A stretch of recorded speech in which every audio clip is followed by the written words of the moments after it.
What's going on? I am Nando. And I'm DJ. Oh, and I'm Diggins, laddie. This is mostly nitpicking, a podcast where every week we pick apart a piece of pop culture by looking exclusively at the details. Woohoo! Woo, yay! That broke me. This week we're going around the world, all the way from Africa to other parts, Russia to England, all kinds of places. Germany. To Germany. Where does the end of the movie take place? I was gonna say, no, I think if it's cashmere goats, I want to say it's somewhere in like India or Afghanistan or something. Huh, that makes sense. Yeah. Is there a card that ever says that? No, I was just guessing. They never actually say where it is. Yeah, I think you're right. Like, as far as the guessing, not like them not saying it, and your guess sounds right as well. But yeah, I was curious about that. You kind of figure you'd want it somewhere kind of close to where everybody already is, considering it's the 20s, but or whatever it is when it takes place. So you know, travel's tough, but they made it work. Good for them. Across the several decades that this movie takes place across. Yeah, and I guess these guys have been doing stuff. They've had their hands in lots of pots, and well, we'll get to it. But guys, we gotta do some chit chat. I know. Oh, do we ever? This is what the people want to hear. You guys, which one do you like better? The cat, the little whatever it is, frog thing, alligator thing, or the duck? You mean Sprigatito? Yeah. Fuecoco or Quaxley? Quaxley! Oh my god. I didn't even know their names. Quaxley's the only acceptable answer. What? Guys, Yes. Fuecoco is clearly the best one. What? Yeah, out of your mind. He's better than the duck, but a cat that is just a cat with a grass. I love that. As a grass, usual starter guy myself, finally one that's just a cat. Nothing special about it. I have to admit, I'm surprised I'm surprised that we have broken down so evenly like this. I mean, it's interesting too, because like in the in the like mostly nitpicking rock paper scissors game now, DJ is weak to me, Diggins is weak to DJ, and I'm weak to Diggins, and maybe that's true of the show. Who knows? Could be. You never know. What do you like about Fuecoco? Oh yeah, we should probably explain what this is. Fuecoco, the fire alligator starter for the new generation of Pokemon that's coming out in a year or so. Yeah. I don't know if you've seen him, Nando, but he's just a little guy. He is a little guy. He looks fun. He's just a little guy. Now, you described him as like an alligator kind of thing? Mm-hmm. Okay. Well, that makes I guess sense. technically a crocodile, because his name is based off of the Spanish words for fire and crocodile. Ah, yeah. So it is in Spain, I think is what I've heard, kind of, is what they're going for. It's in Poke Spain, just like the last one was Poke Britain. Yeah. Now, DJ, why do you like the duck that everyone thinks is weird looking? Because it's got a hat on mostly, I think. I don't know if I'm doing a zig. Duck. I don't know if I'm doing a zig where everyone else is zagging, or if it's just like, I don't know. I kind of like the idea of the duck. This is a cute little duck. It does look weird, but still. It's just you interesting. Like its big pompadour? Yeah, I do actually. You like how one hand is like akimbo and the other one's out? Okay, that one is got weird. some attitude, I like it. Yeah, just like Donald Duck. Exactly. Yeah, I mean, that one looks fine. What is the hat? Is it a hat or is it like a, bead of water or something? It's important to recognize that no Pokemon is wearing clothes. Anytime you see a Pokemon that looks like it's wearing something that might be clothes, that's actually some kind of fleshy outgrowth on its body. Yeah, see, I cannot approve that as a Pokemon master. Cannot condone that. Although I don't like it when they have sticks either, and they hold sticks, and it's like, did you come with that stick? Yeah, I think they did. Or the skulls of their mother. Well, yeah, that one's cool. In fact, what do you think they're going to evolve into? What do you think? Just big old fire crocodile and a duck with two hats? I don't know. It's actually the hat gets bigger and the duck gets smaller with every evolution. Oh my god, that would be amazing. That would be so funny. Just, it's all hat. Like the Pokedex is like, inside this hat, there's a duck somewhere. It's gone now. Yeah, it's going to be great. They're making more Pokemon games, you guys. Hooray. I will say, just in time.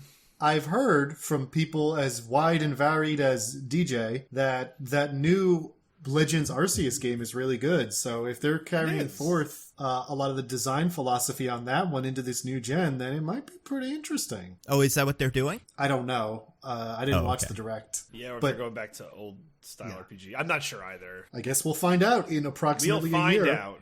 Yeah. Very exciting. What is the name of it? Scarlet and Violet? Right, yes, it's Scarlet and Violet, which don't seem like opposites to me, but also the opposite thing has been questionable for a lot of these gens at this point. And they also don't feel like upgrades from like sword, shield, light, dark, or whatever, like, and then like a different color and another color after that. Like, seems like, but I mean, we did hit a ceiling eventually where it was like, there's only so many kinds of objects we can use. Yeah. Looks pretty cool. Other updates, you guys, this week. Yeah. Crazy stuff in the news of shows because, well, we haven't really talked about this yet, but this announcement came out today, I believe, although people had assumed it might happen later, or like it was something that seemed like it had been in the works for a little while. The Netflix shows of the Marvel ones are going to be on Disney Plus soon. Isn't that interesting? Woo-hoo! I saw that, yeah. Do you think that they're going to continue any of them, or are they just going to allow them to be shown? It's tough. I think they might continue Daredevil. I don't think they'll continue the rest, though. Maybe Jessica Jones. I don't know. You don't think they'll continue everyone's favorite show, Iron Fist? I don't know. Yeah, I feel like... See, the problem with Jessica Jones is the second and third season aren't any good. So it would be tough to make the case for continuing that show versus just like having her do her own thing in like other shows, like be in the Hawkeye show or whatever. But then with Daredevil, I feel like after the third season, it's like, no, we'll do this again. That'll be pretty easy. And all the characters are still alive, maybe. Who knows? You know, well, we know Daredevil's still alive. It's true. You know, it's just not clear about whether some of the others are alive or not. Maybe it was left ambiguous. Yep. It's pretty weird. Do you know how that goes in the comics, by the way? I didn't know it was based on a thing from the comics. Yeah, I forget if she does it or not, but at one point, something happens to him and he just survives it. Just, of course he does. It happens exactly the way you would expect, like nothing misses anything else. It just, and then gets better. So we're going to probably get that. I don't know. Nice. Yeah. But yeah, I don't know. I think it's interesting. Apparently, Disney Plus is going to have a new kind of mature rating system thing attached to like the profile, so parents can be like, you can't watch all the sex scenes in Luke Cage or whatever. Yeah, that makes sense. Yeah, I mean, other stuff does that, like where there's like a kid's account that can't access things above a certain rating. Oh yeah, I think this is way better than the alternative, which is like, either they go on Hulu, which is stupid, or they take the sex scenes out, and that's also stupid. So it's definitely the best alternative in my book.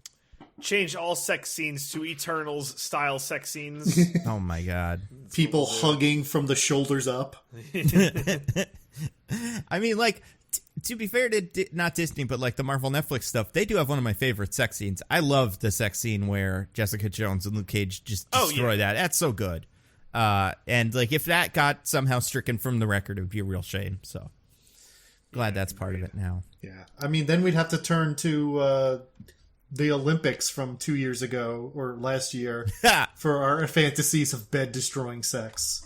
Yeah, that was funny when they did that. Luke Cage would have just been able to blow those beds over with a stern look, you know. Didn't even need to get in one. But he just would have taken off his shirts and the bed would have collapsed by itself. Yeah, I don't know. You guys think they're gonna make new shows of these, or what do you think the plan is? Besides Daredevil, no, I wouldn't bet on it. I don't know, yeah. I mean, I feel like they might do Daredevil just because they've been pushing him lately, but I'm not sure that they care. Lawyer. I'm not sure they care about anything else. Yeah, we've got the She-Hulk show coming up, so I don't think there's a chance in hell if we got Daredevil and some other things that he's not going to pop up in that. Yeah, and it's like, by that point, you just put him in his own thing. I do see a world where we get more crossovers outside of Defender stuff, where like Moon Knight meets Luke Cage maybe, or something like that, or like Werewolf by Night meets Daredevil. Sure. So, yeah, I could see like a Marvel Knights kind of thing. Midnight Suns, whatever we're calling it, where Blade and Daredevil and, I don't know, probably not Iron Fist, but maybe some of their other friends go... Black Knight or whatever. Yeah, if they ever make that movie. What if they never do, you know? What if he's we could just always assume he's still standing in that room looking at that sword, just going, I don't know. With Blade there. Yeah, Well, Blade no, is yeah, with all him. the characters are like, Blade, is your friend gonna come? And he's like, I don't think he's made up his mind yet. It's been a little He's gotta go while. find his girlfriend with Yeah. fucking Harry Styles. He's gonna go Yeah. hang with him. Yeah, I don't know. But it's a good, I think it's a good sign. I'm glad. And Agents of S.H.I.E.L.D. also is going on this, which is something. Which is weird, too, because like then it's like, well, does that exist in this universe? But at the end of Agents of S.H.I.E.L.D., I believe they go into an alternate universe or something. So it's like maybe they were never in this universe or whatever. So that makes sense. The answer is don't worry about it. Yeah. And I think I saw an interview today or yesterday with Feige. Or not an interview, but like some comment where they said like Doctor Strange is currently the linchpin of this whole thing now. So it does seem like we're using him as this like kind of bouncer for the MCU where he's like, all right, you come in, Agents of S.H.I.E.L.D., you guys can come in, you know, Defenders, no, not you, just you. And eventually we're going to have that and then maybe it'll switch to somebody else. But for now, that is the plan. It's fine. There's gonna be a bajillion people in that movie, man. It's gonna be Doctor Strange? Oh my god, yeah. It's gonna be like Infinity War times 12 or Endgame times 12, whatever. It's gonna be so whack. Who knows how many crazy hairstyles they'll all have. Honestly, yeah. I feel like I've seen like Funko Pops and art and stuff for at least 3 Doctor Stranges that all have slightly different hair and facial hair combinations. So wild. It's Doctors Strange. Ah, who am I to judge them 3 doctors? Where was I going with this? Oh, yeah. I don't know. When do you think, the other thing people have asked in Marvel stuff, when do you think we're getting a Thor trailer? That's probably going to come soon for Thor Love and Thunder. There was a tweet teaser about it. Were they just lying? What was the teaser? They were like, possibly Thor trailer coming this week, which was last week. So I guess they lied? So that wasn't Marvel, right? It was just somebody else. I thought, maybe it was just some random person. I saw some people were like kind of doing the math and go like, okay, it's usually about 130 days before the movie comes out. They release the first trailer, and it is that now. So probably gonna get Thor soon. But I don't know. I mean, I don't think they'll wait until May for Doctor Strange. So probably sometime in March. Is that coming out this year? That movie? Yeah, 130 days probably or something like that. I don't know. Okay. I think it's in like Midsummer. It's gonna be in the second Midsummer movie. I was gonna say I still haven't seen Midsummer. It's pretty good. I don't know, Diggins. You like Midsummer? I like Midsommar a lot, honestly. It's definitely a strange movie. It's not really like scary so much as it's just very, very tense, which is a different kind of mood and atmosphere than you might necessarily expect, because it's just got this constant feeling of dread, like something's about to happen. That's very, very interesting. And also I like where it has an ending that some people misread in weird ways, is what I'll say. That. Yeah. Plus, it has evil Chidi, right? I think he's in there. No, Chidi's not evil. He's just he is in it. Not evil, but like bad, kind of, right? Kind of. He tries to like steal the book or something at one point. Oh yeah, I guess that's true. Right? He does. Yeah. It's got a less not evil version of Chidi than you're familiar with. A less moral Chidi. Let's put it that way. There you go. Yeah. So that's fun. Yeah. So we're gonna do Midsummer this week. DJ didn't watch the movie. Ooh, exciting. So hit those sticks, DJ. You Elden Ring while me and Diggins talk about Midsummer. Oh, dude, let's go, baby. Yeah, no. We're going to talk about it again. We're going to talk about a movie that this week. Speaking of movies, yeah. Let's see. Speaking of things that like aren't cringe but kind of cringe.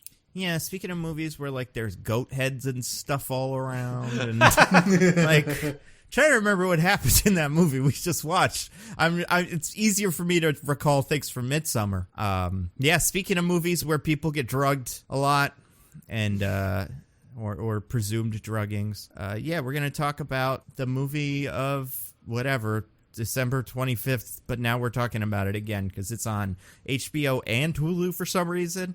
Yeah, I know. They were both like, hey, watch The Kingsman. And I was like, is one of you pirating it from the other one? Because you're not the same company. Someone hosting a torrent or something? Yeah, but I don't know. If I'd known that, I would have watched it on HBO where I didn't have ads. Yeah. Oh, right. yeah. Well, it's only one ad up front, right? There's no ads. No, I had ads throughout. It was. Oh, you got to get you got to call someone about that. Yeah, you gotta call Mickey Mouse or whoever owns Hulu now. Yeah, Sound right in and be only like, ads up front, no ads later. Yeah, You can't put ads in the middle of the movie. What is this, Pluto TV? The only place to watch Twilight? yeah.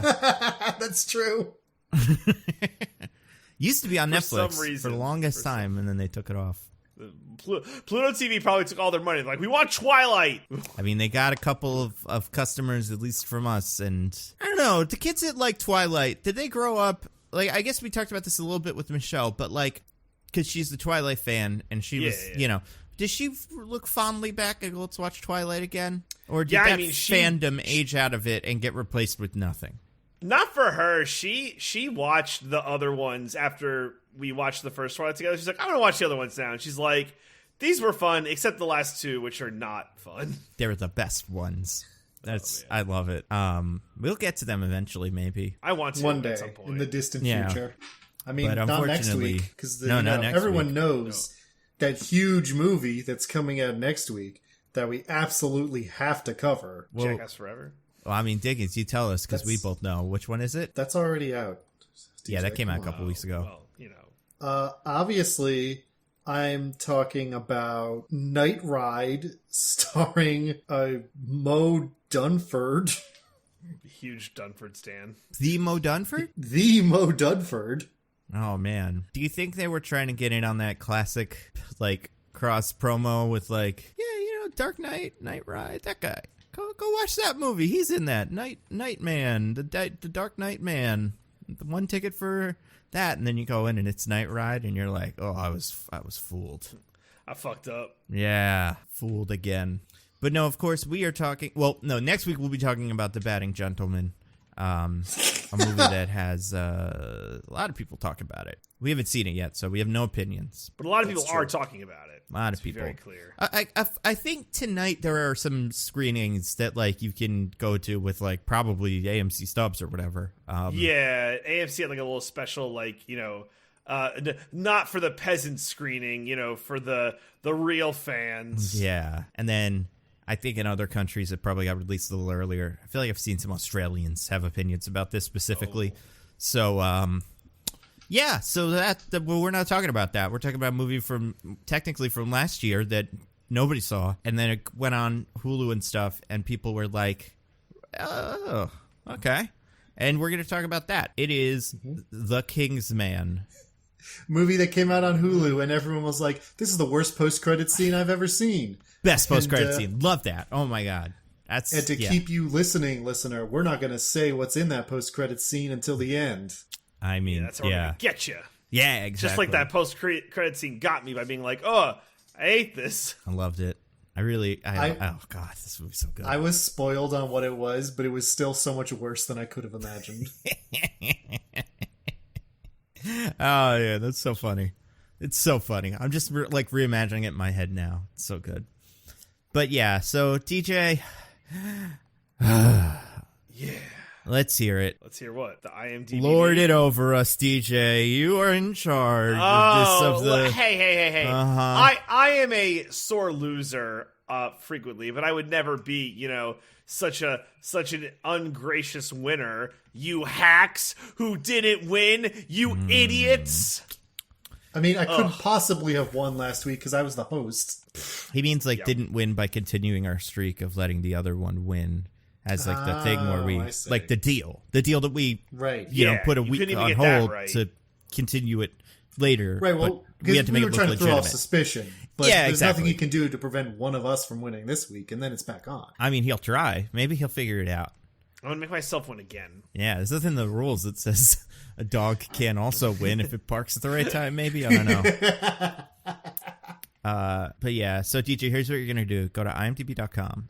I don't know if you've ever seen this website before. It has a I summary think so. over all the actors' heads and names and stuff. And you're going to not read us that, but you're going to hold on to that. Every day, one IMDb intern goes down into the catacombs beneath the IMDb headquarters and opens the stone box they've placed at the altar they found in their excavations.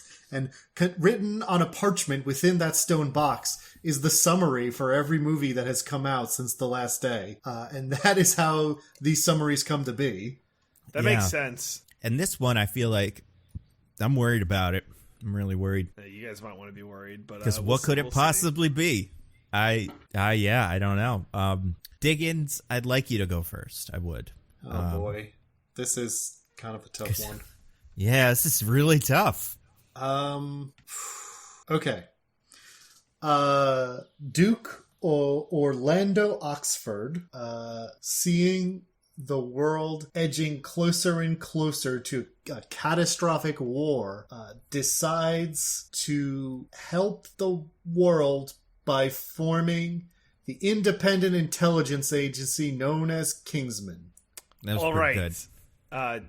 Go ahead, Nando. Okay. Following the assassination of Archduke Franz Ferdinand, a series of a secret cabal of world leaders. No, you know what? Yeah. Following the assassination of Archduke Franz Ferdinand by a secret cabal of evil world leaders, that guy you said, Duke Oxford Oxington or whatever, Duke Orlando Oxford, there you go, needs to put aside his vow of pacifism and take up arms as the first king's man. This is really tough. You were both so far off, but Yeah. each of you got like a key detail that like puts you in the running. Well, DJ, you know what that means. Mm-hmm. You get to make up a thingy. I don't like, so I will say this. I can't make up a thingy because, Nando, you said like the one word that's interesting in here. You said cabal. Like if you didn't say cabal, it would have been Diggins running away. But you said cabal, and that was enough. But you said playable Diggins character had a from word? Mortal Kombat? man. Yeah, everyone's favorite. Which one is Cabal? Smoke? gosh. No, that one's named Smoke. No, he's the one that's like really fast and can dash from screen to... Yeah, I remember Cabal. He's the one in the movie that has like a Brooklyn accent. And you're like, where the fuck are you from? Outworld? Excuse me? And it's like, no, he knows Kano. I never... Yeah, it's so stupid.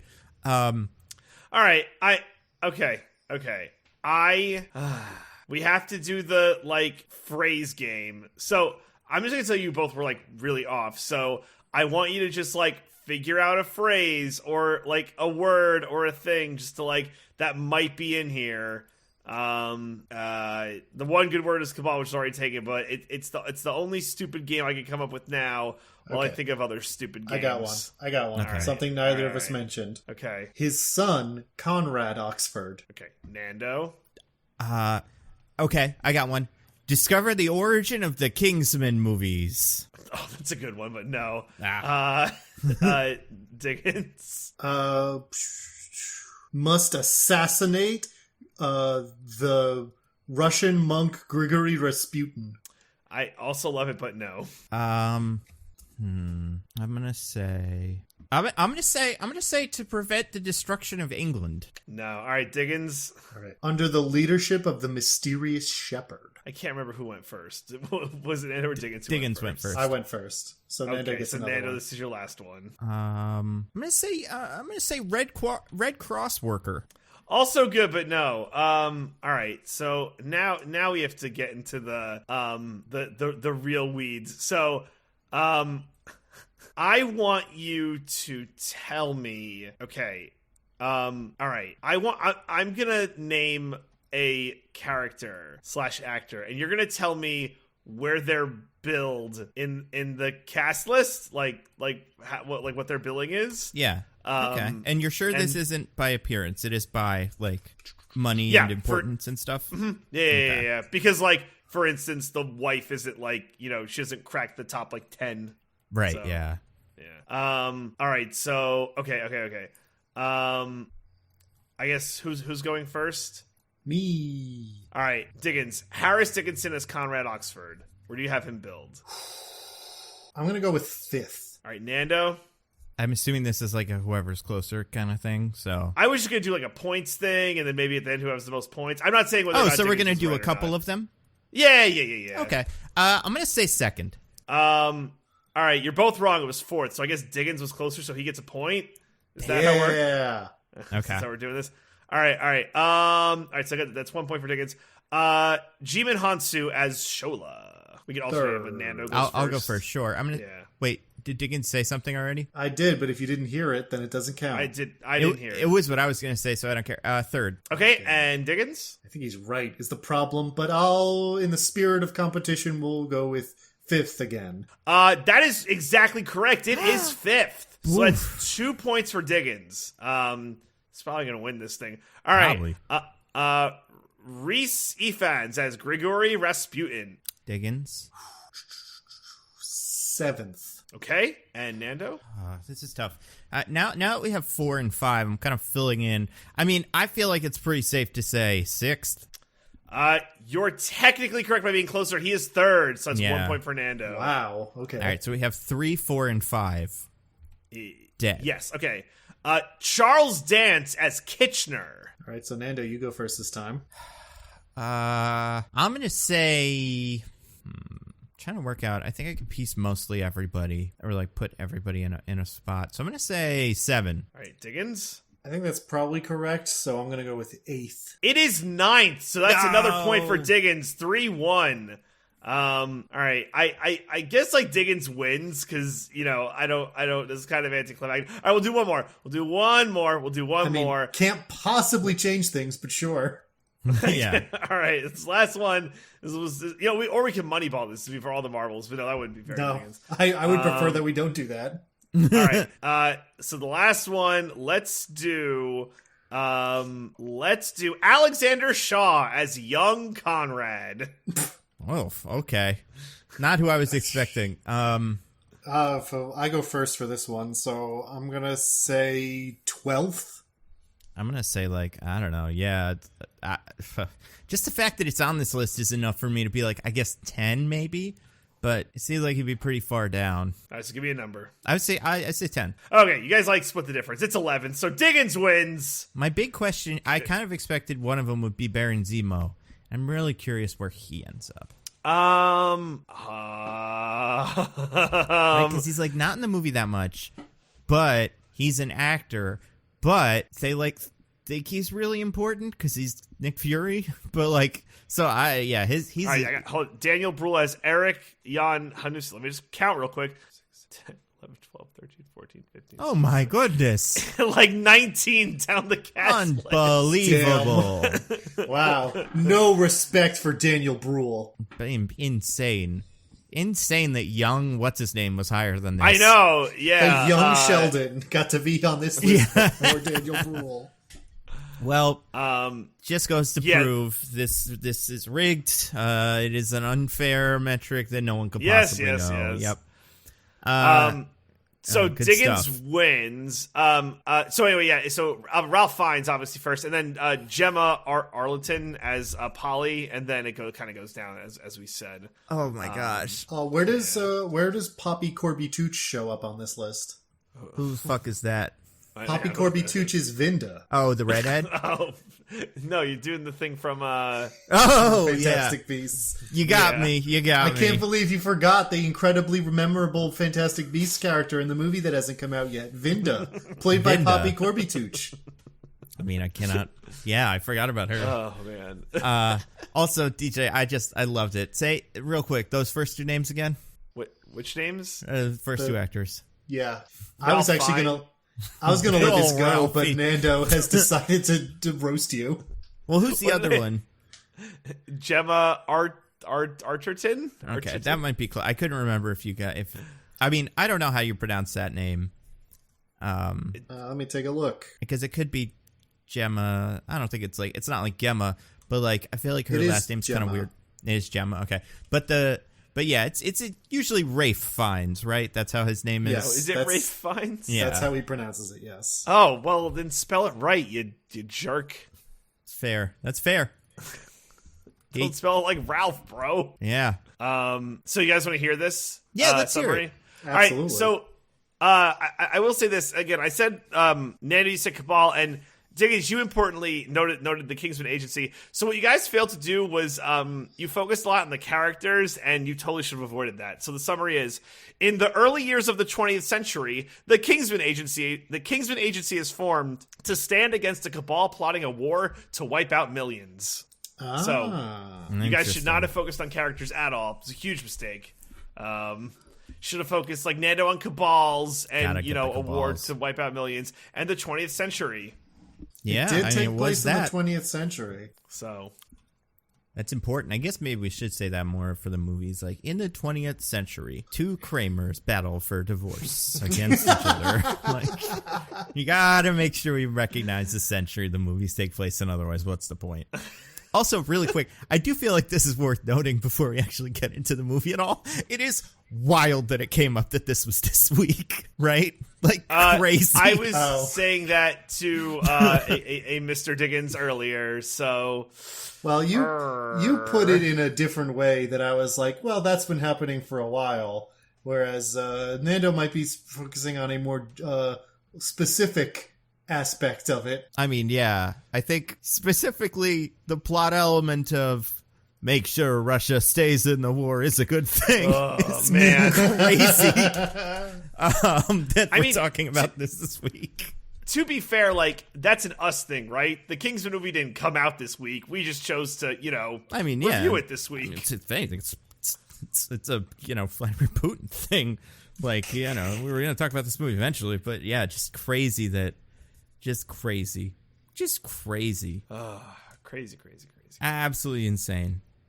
But to be fair to us, the movie has no idea it's not a pro or anti or anything war movie or anything. It's like a home movie almost. It's just a bunch of events that happen in a row. Yeah, pretty much. Us picking it doesn't really take, any side on anything, or it's about as relevant to this as it is relevant to, I don't know. As the villain says when he's assuring the audience that he's not a communist, I don't care about your ideology. Yeah. Yeah, let's talk about it. Diggins, you won. By treacherous means, maybe, but who knows? You're going to go first. What'd you think of The King's Man? That's what it's called, right? Yes. The King's Man. We've watched worse movies for this podcast. This isn't the worst movie we've ever watched. However, this is the movie that feels the most like a personal attack on me.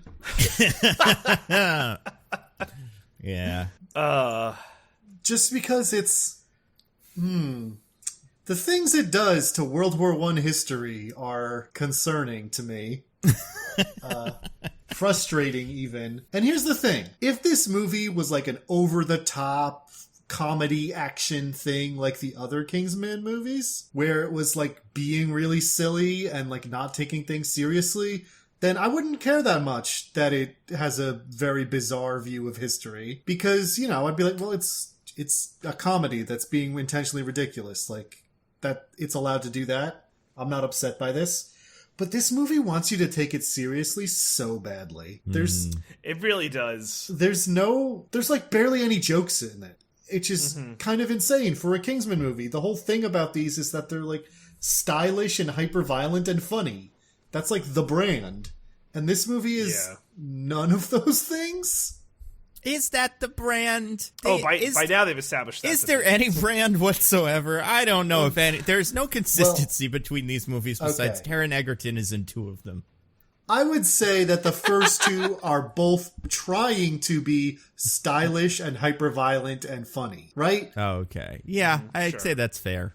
Like, maybe the second one is not as successful in those things as the first one is, but that's what it's going for. But this one isn't. It's not going for those things. And it's like, why? Why are you just making like this dour, serious, mostly action movie with characters I don't care about that takes 55 minutes to get to an action scene? Oh, God. And just, it's just baffling. I don't know why it exists this way. I don't know who this is for. So yeah, I don't like it very much. It's just baffling. It's baffling that they made it this way. It's baffling that it again spends an hour setting things up and yet somehow completely fails to make you care about the characters at all. It's just so bizarre, and I don't like it at all. What about you, Nando? What do you think? It rules. It's a good movie. I loved it. My favorite movie of the year. Nah, it's bad. But also, here's the difference. But first of all, I had a blast watching it. I think this movie is a spectacular mess, and I appreciated every minute of it. I also think there were some flashes of brilliance here that I quite appreciated in the parts that weren't like, I mean, I really do think all the what the fuck's his name? Evil wizard man played by the lizard. Rasputin. I think all the Rasputin stuff rules. And if the movie was that, I think the movie would be good. I also think the end is pretty cool, even though it's kind of dumb. Like, I don't think the end villain holds up quite as well. But my biggest problem with this movie is that it's the most frustrating plotting I've ever seen in a movie like this. Where, like, it really does seem to me like someone had this final script, Matthew Vaughn or whoever wrote this, some guy. Who knows? Maybe it was Matthew Vaughn. I don't know. Does he write his movies? Probably not. Probably. I think he's listed as a writer on here. Yeah. Yeah, Matthew Vaughn did the screenplay, as well as Carl Gajudsek. Yeah, so there you go. Matthew Vaughn did write this shit. Yeah, Matthew Vaughn or Carl Gajudsek was like walking down the street and he had the whole script in his hands, but he didn't have his stapler. So he tripped and all the pages were out of order, but he couldn't remember what order they were in. So he just shoved them back into a pile and handed that to, I guess, Matthew Vaughn himself. And then was like, I'm going to make the movie in this order. Because just like the fucking scenes don't make sense next to each other. It is fascinating how much things happen and you're like, we're doing that now? Wait, when did you do this? And then it's so I don't know. I understand the constraint, like, kind of the idea of like, well, we want these events to be in here and they're all kind of dominoing into another, but also I don't think any of that was worth it. I think the action's okay. I think most of the action scenes for me worked about as well as any Matthew Vaughn action scene. I don't think there was anything quite as good as as like some of the bits in Kingsman 1, but I think a lot of that had to do with just characters being cool. I do like the action scenes in this movie, but until the climax, there are 2 of them in the hour and 45 minutes that precede the climax. Yeah, and that's a shame. Yeah, and I think everybody in it is okay. That's not true. I think I think the kid has nothing to do, and he's, just whatever. I think Ralph Fiennes is also okay. I think basically all the good guys are okay. All the villains are pretty good. And they're in terms of just being something, but I don't know, man. This movie's a mess. I wish it wasn't a Kingsman movie, but then that wouldn't have gotten made, I guess. But then that, who cares? But like, I do, as a fan of the first Kingsman, I cannot believe how far this franchise has fallen and how much they seem to have hung their hat on. We've made one good movie. Let's reference that constantly and stuff. That part of it is also bizarre. Yeah. What is this, Jurassic Park? Yeah, honestly. Yeah. It's like, I can't wait for 20 years when fucking Taron Egerton with a beard and the girl who exploded in the second one with a different haircut come in and they're like, oh, we'll show you how to be Kingsman. And then the dramatic, slow version of the Kingsman score plays. I don't know. Yeah, the movie's bad, but I liked it. I liked the part with Rasputin, and that was enough for me to at least make the movie less than a complete mess. But, yeah. DJ, what about you? I very much mirrored Diggins' thoughts on this movie. So instead of regurgitating those, I'm gonna. So I already told Diggins this, Nando, before you got on. So this will be a fun guessing game for you. More guessing, Nando. I love it. So I was watching this movie with Michelle, and she really liked the first Kingsman movie, as did I. And the second one, I don't know. This one makes the second one look a lot better, in my opinion. I know that second one's pretty bad, but complete opposite for me. But go on. Really? Yeah, I think this makes the second one look so much worse. Interesting. Well, regardless, there's a point in this movie where Michelle and I are watching and we're like, fuck this, we're out, we're done. This is just way too much. Can you guess the part of the movie that is? Yes. Well, I don't want to spoil it, but it's not a spoiler, so... Okay, so it's not the part where... The thing in the trench happens? No. No. What's going to be that? Is it... Okay, so I've got two guesses. First one... Okay. Is it when Lennon takes over? No. Okay. Is it when she shoots the gun out of the... Or she shoots the knife out of the hands with the gun? Nope. Those are my only two. So I'm going to also say for the third one... I'm going to give you a hint, Nando, because I know what it is, because DJ and I already talked about it. Uh-huh. It's a moment that you probably loved. Oh. Is it when Rasputin hisses? You're much warmer. Is it when he does all his pirouettes? No. Is it when he pretty much jerks off what's his name? Yo, when he love that down on his leg with his fucking tongue, we're like, no. Is it when Rasputin rises from the grave? Like, I don't know. It's all those things that were awesome. You're naming awesome things. Oh god, dude, when he just like whatever, it's like he's doing the weird magic thing, but when he just starts like fucking dishing on the bullet wound, I'm like, I can't with this. Like, loved this it. Oh my god. Yes. Oh my god. More fuck, of that, dude. Please. Why? The thing for me something. The thing for me with that is, like, if it was tonally consistent with the rest of the movie, if the whole movie was silly and like matching Rasputin's energy, then I would think it was great and like hilarious. But because it's so at odds with the rest of the movie around it, like Rasputin's performance just feels really weird, and it's hard for me to get into it. Yeah, I mean that's fair, but also I did enjoy it as its own little thing. I would enjoy it if the movie was all matching that energy. I would think that's a much better movie. But as it stands on its own, it's just I kind of more side with DJ here. It just feels weird. Where was this little fast-talking bat friend, by the way?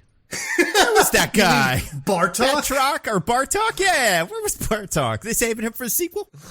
Probably. God, I hope so. Oh man. He'll be coming back as an undead wizard to get his revenge on the Romanov family. That's true. They didn't hang him. You know, they did some of the things, but not all the things you need to do to kill a Rasputin.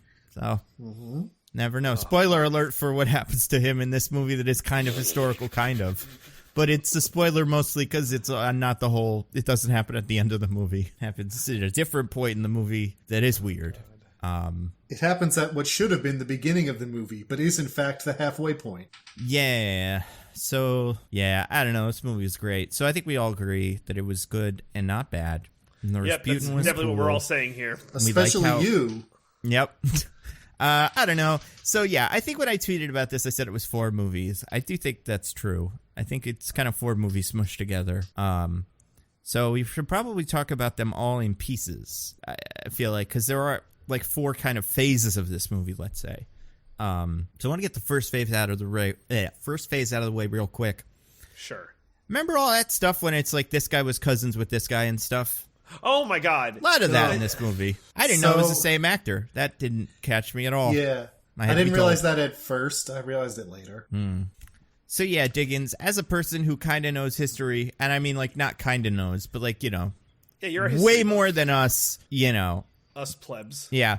What's the deal with those 3 guys? They really know each other? So they are all those 3 people who are King George, I want to say 5th of Britain, Kaiser Wilhelm II of Germany, and Tsar Nicholas I think 2nd again of Russia, are in fact all cousins, and their grandmother was Victoria. That is true. That's wild. In fact, it is...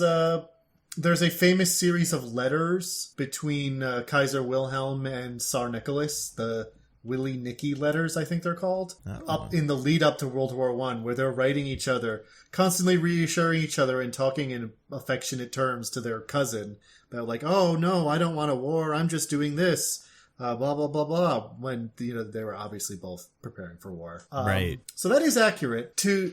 To say that the entirety of World War I boils down to childhood grudge matches between these 3 cousins is perhaps less true. I think one could safely say there were much more myriad causes behind the war. Although I won't say that the institution of monarchy was not a cause in and of itself. However, this movie has some interesting thoughts about the complex causes behind social movements and wars. Namely, that it thinks a shadowy cabal did all of them. Yep. It did all the wars, and yeah, it probably also did like Occupy Wall Street. You know, I'm betting if we continued this up till the present day, they would be the Tea Party, all of it. Yeah, love that bit. The important thing to know is that Germany lost the war partially because of the bad advice and faithlessness of a Jewish advisor to the Kaiser, thus vindicating all of the fascist propaganda that would come later. I see. In the sequel. That's what this movie posits. Interesting. Man, this movie. I feel like... Have either of you guys watched... I was talking to Han about this after we watched... Have you guys seen Clone High? Yeah, I love that show. A lot of this movie felt like Clone High to me. Of just like, these guys all were in a room together, and they were talking about this. And then they were like, hey, you want to get this guy involved? He'll help. And that part of it, I think, is hilarious, but it's probably terrible. So again, as a movie thing. If this movie was as funny as Clone High, I would be like, hell yeah, I'm all for it. But the fact that it's trying to be such a serious, like, action drama thing just makes me mad about all the inaccuracies and inconsistencies. Yeah, DJ, do you know what Clone High is? Have you ever heard of it? I have no idea what this thing is. Oh, okay. So it's by the Miller and Lord, like the, Spider-Verse. Well, not Spider-Verse. Oh, sure. Those guys. The Spider-Verse Lego movie guys, it was like their first big thing. And it was like a cartoon. You've seen pictures of it, I'm sure.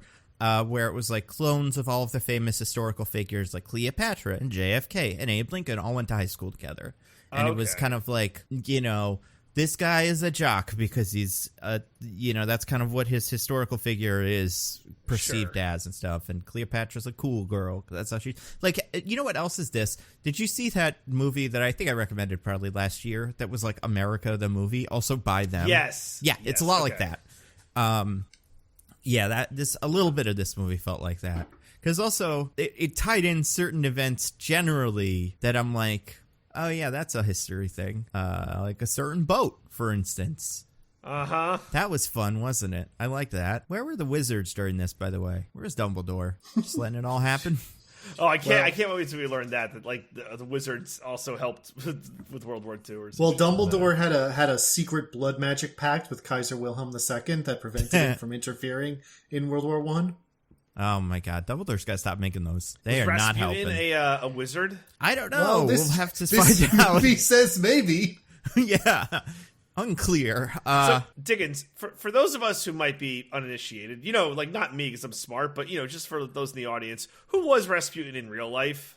Grigory Rasputin he's typically called a monk, although he held no official position in the Russian Orthodox Church.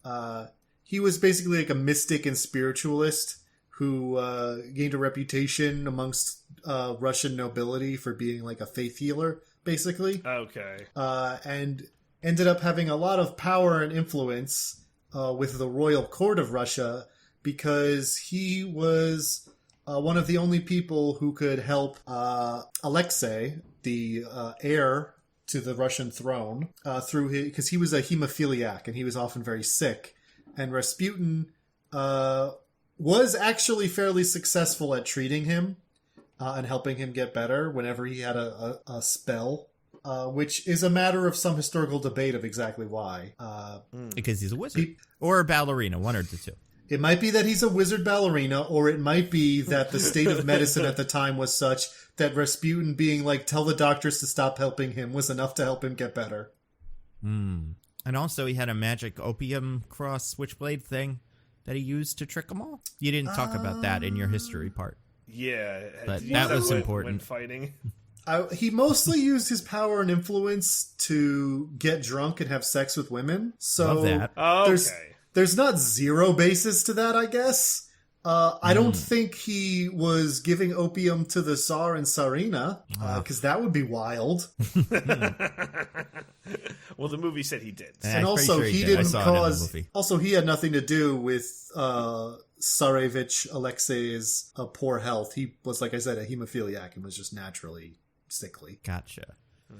So, yeah. So I think in the beginning of the movie, I because I saw this about a week and a half ago. I remember when are we introduced to the cabal? Is it pretty quick? Pretty early, yeah. Yeah, it's one of the first scenes, I think, after the flashback beginning, is we see them meeting and getting their fancy animal rings. Yeah, what's the deal with those? They just got to pick their animal? Well, they didn't even get to pick. They were didn't. assigned to Yeah, remember Rasputin was like, I don't want to be tortoise. I'm Russian bear. But, did somebody go, he's like a tortoise guy? Was that like a fucking, Zodiac thing or something? Or is there any significance whatsoever to the fact that they were animals besides the fact that they were animals? I'm going to go with no. I feel like when he gives them the rings, Shepard, the big shadowy bad guy, gives a speech about I can trust animals. They're going to do what you try to make them do every time because they're animals. So you've got to be animals so that you can follow me orders perfectly. And I guess that's what he's going for, but it doesn't really matter, and there's no symbolism in the specific animals at all. It's weird. Yeah, it's not like they're all the same animal. It's does he think he's trained tortoises as well?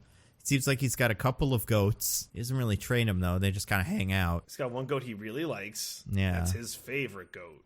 Yep. Until he kills it to show how bad and evil he is. No, he doesn't kill the favorite goat. He just takes a horn from it. Yeah, maybe that'll be important later. Hold on to that. Put that in your bonnet. So, yeah. I saw it coming a mile away. So Rasputin is one of the cabals, right? Yes. Uh-huh. And the other cabals... members of this cabal are fucking wild. Yeah. And Please elaborate. Yeah, who else is in this cabal? We got him. We got that Shepherd guy you said. We got Baron Zemo's there, as pretty much just Baron Zemo. No, well, he's also everyone in this cabal is a historical character. Oh no, really? They all are a real person who existed. That's great. This is why it's Clone High. I love it. I am trying to pull up that scene right now so I can look at everyone there and tell you who they all are. And explain why it's fucking bananas that they're all together. Yeah, and then that guy who's introduced halfway through, who I do think I name-checked at one point, I don't remember if he's there in the beginning or if he's a seat filler brought in later completely. I don't think he's there at the beginning. I think he only shows up later. And makes sense. Again, fucking wild that he's apparently working with some of the people here.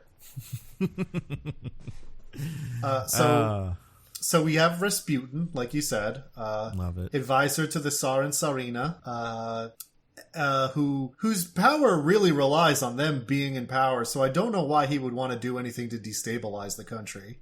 That's a good point. Then we have next to him is Gavrilo Princip. I'm not sure it's Serbian. I'm not sure how to pronounce it. Who is really not an important or influential figure at all, except that he happens to be the Serbian nationalist who assassinated Archduke Franz Ferdinand. Yeah! That guy's part of it. Love that. Yeah. Insane. He's not it's kind of like Dr. Evil in the first Austin Powers movie, where he's just got guys at chair, and it's why? You've got this guy as a captain of industry, and then you have just some Irish assassin guy. What's his point? What's he gonna do? And it's just he's in a scene. Don't worry, he's important later. But I don't understand what his purpose would be besides throw a bomb. I don't know. Yeah, I mean, he wasn't even so the organization he was a part of, the Black Hand, was a Serbian nationalist group. And he's not even really an especially important member of that group. His only historical significance is that he's the one who did the assassination. So, of course, he is the one who's here. Do you think they just went to the World War I Wikipedia page and found the first couple of names in blue and made them all this? I think so, yes. I think that could be what happens. Who else we got? We have... God, what's his name? Something DuPont, who is an American industrialist. Of the DuPonts? Oh, the DuPont guy? The Delaware people? The one that killed Channing Tatum or whatever in that movie? Sure. He was a DuPont. Not in a Kingsman movie. And yeah, you ever see that movie? It's not very good. Foxcatcher. Oh, no. Yeah. Just kind of goes and goes and goes, but he's That a DuPont. movie is fine. Yeah, it's Steve got- Carell does his best. It's got good acting, but it's a bad movie? Yeah, and it also might have some bad acting. It might. Ugh. But also, yeah, it's hard to tell. Nando, what you need to understand is that the fox gets caught, but you don't always catch it. Is this your Steve Yeah, Carell and Foxcatcher I can't even do impression? Steve Carell. It's so off for him. Yeah, it's kind of like It's a so- Lorne Michaels impression almost, but it's Yeah, it's a weird It's one. so far from loud noises. It's so far from that. Yeah. But yeah, so that guy's here. But yes, it is a fact of the Delaware DuPonts. Love DJ Alfred DuPont, Cool. who, was a super rich guy, industrialist, philanthropist, etc. I don't know that he was especially influential in American politics, Was he a cabal? but apparently he was because he was in the cabal, yes. Cool. Good for there's him. There's a couple people here who never get names, and so I don't know if they're historical characters or not. But then we have Eric Jan Hanneson, Daniel Bruhl, Love it. who is a German kind of like occultist and spiritualist. Not that comes up at all in this movie. He certainly held no position of influence in World War I at all. In fact, he's chiefly memorable for the fact that he was kind of a friend and political ally of Hitler in the years leading up to the fascist takeover of Germany. Oh, that's how about interesting. that? We could use that later, maybe. A fact made more bizarre by the fact that he is Jewish. No, well, there's something. He's a weird guy, like historically. Not a fan? No. Literally a fascist, so no. No, yeah, that too. Yeah, seems like a bad guy. I don't like him. He's the first guy in this cabal I'm not such a big fan of. And then the last one in this first meeting that I am certain of their identity is Mata Hari, a Dutch dancer. Oh my god. Is this the one for later? Yeah, okay. Yeah. She is a Dutch dancer who posed as an Indonesian princess named Mata Hari. Her real name is like Margaret. What's her claim to fame? Well, she was just a very famous like dancer / entertainer. She did get to perform for some influential people. And she was known for being her act was fairly racy for the time. But she was not particularly a person of influence. She was famous, and in fact, it's kind of gross that this movie has her as being a like high up spy in this shadowy cabal, because she was executed for espionage in France in a case that is generally agreed these days to have been really trumped up, and like she may have like told some street gossip to some German spies, but that was about it. Like she didn't really know anything worth knowing in the first place.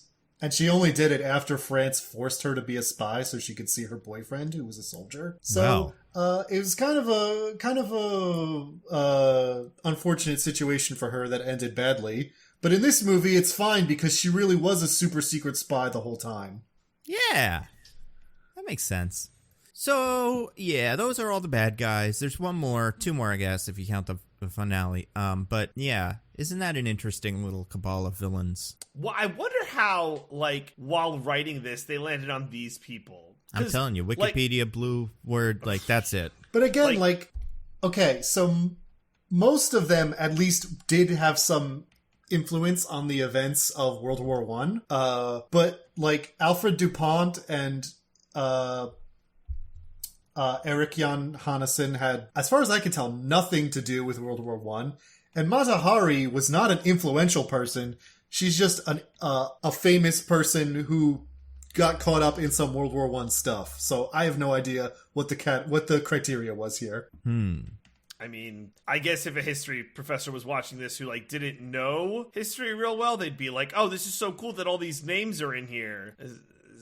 Yeah, it was cool. I like that. Yeah, that's the thing that bugs me. It's like, no one who isn't a person like me would recognize Eric Jan Hanneson or Mata Hari or Right. or would probably know the name of Gavrilo Princip. But it's all so wrong that people like me would be like, why are you even doing this? Yeah, anyone who knows who these people are angry because it's like, well, this is wrong and inaccurate in so many ways. So it's kind of like a lose-lose. Well, there's people right in the middle who are like, this is a history guy.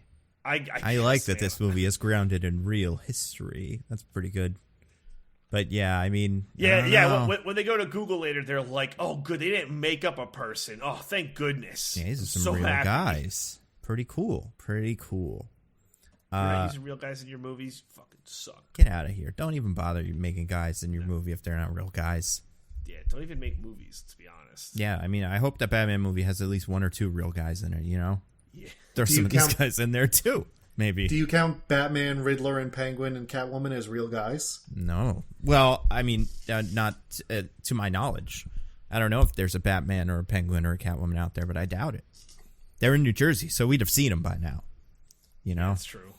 I would have ran into him randomly on the boardwalk. I like my real guys. I like a nice, a nice Wolfgang or Wolf Blitzer kind of in there. Just to be a real guy. Yeah, there we go.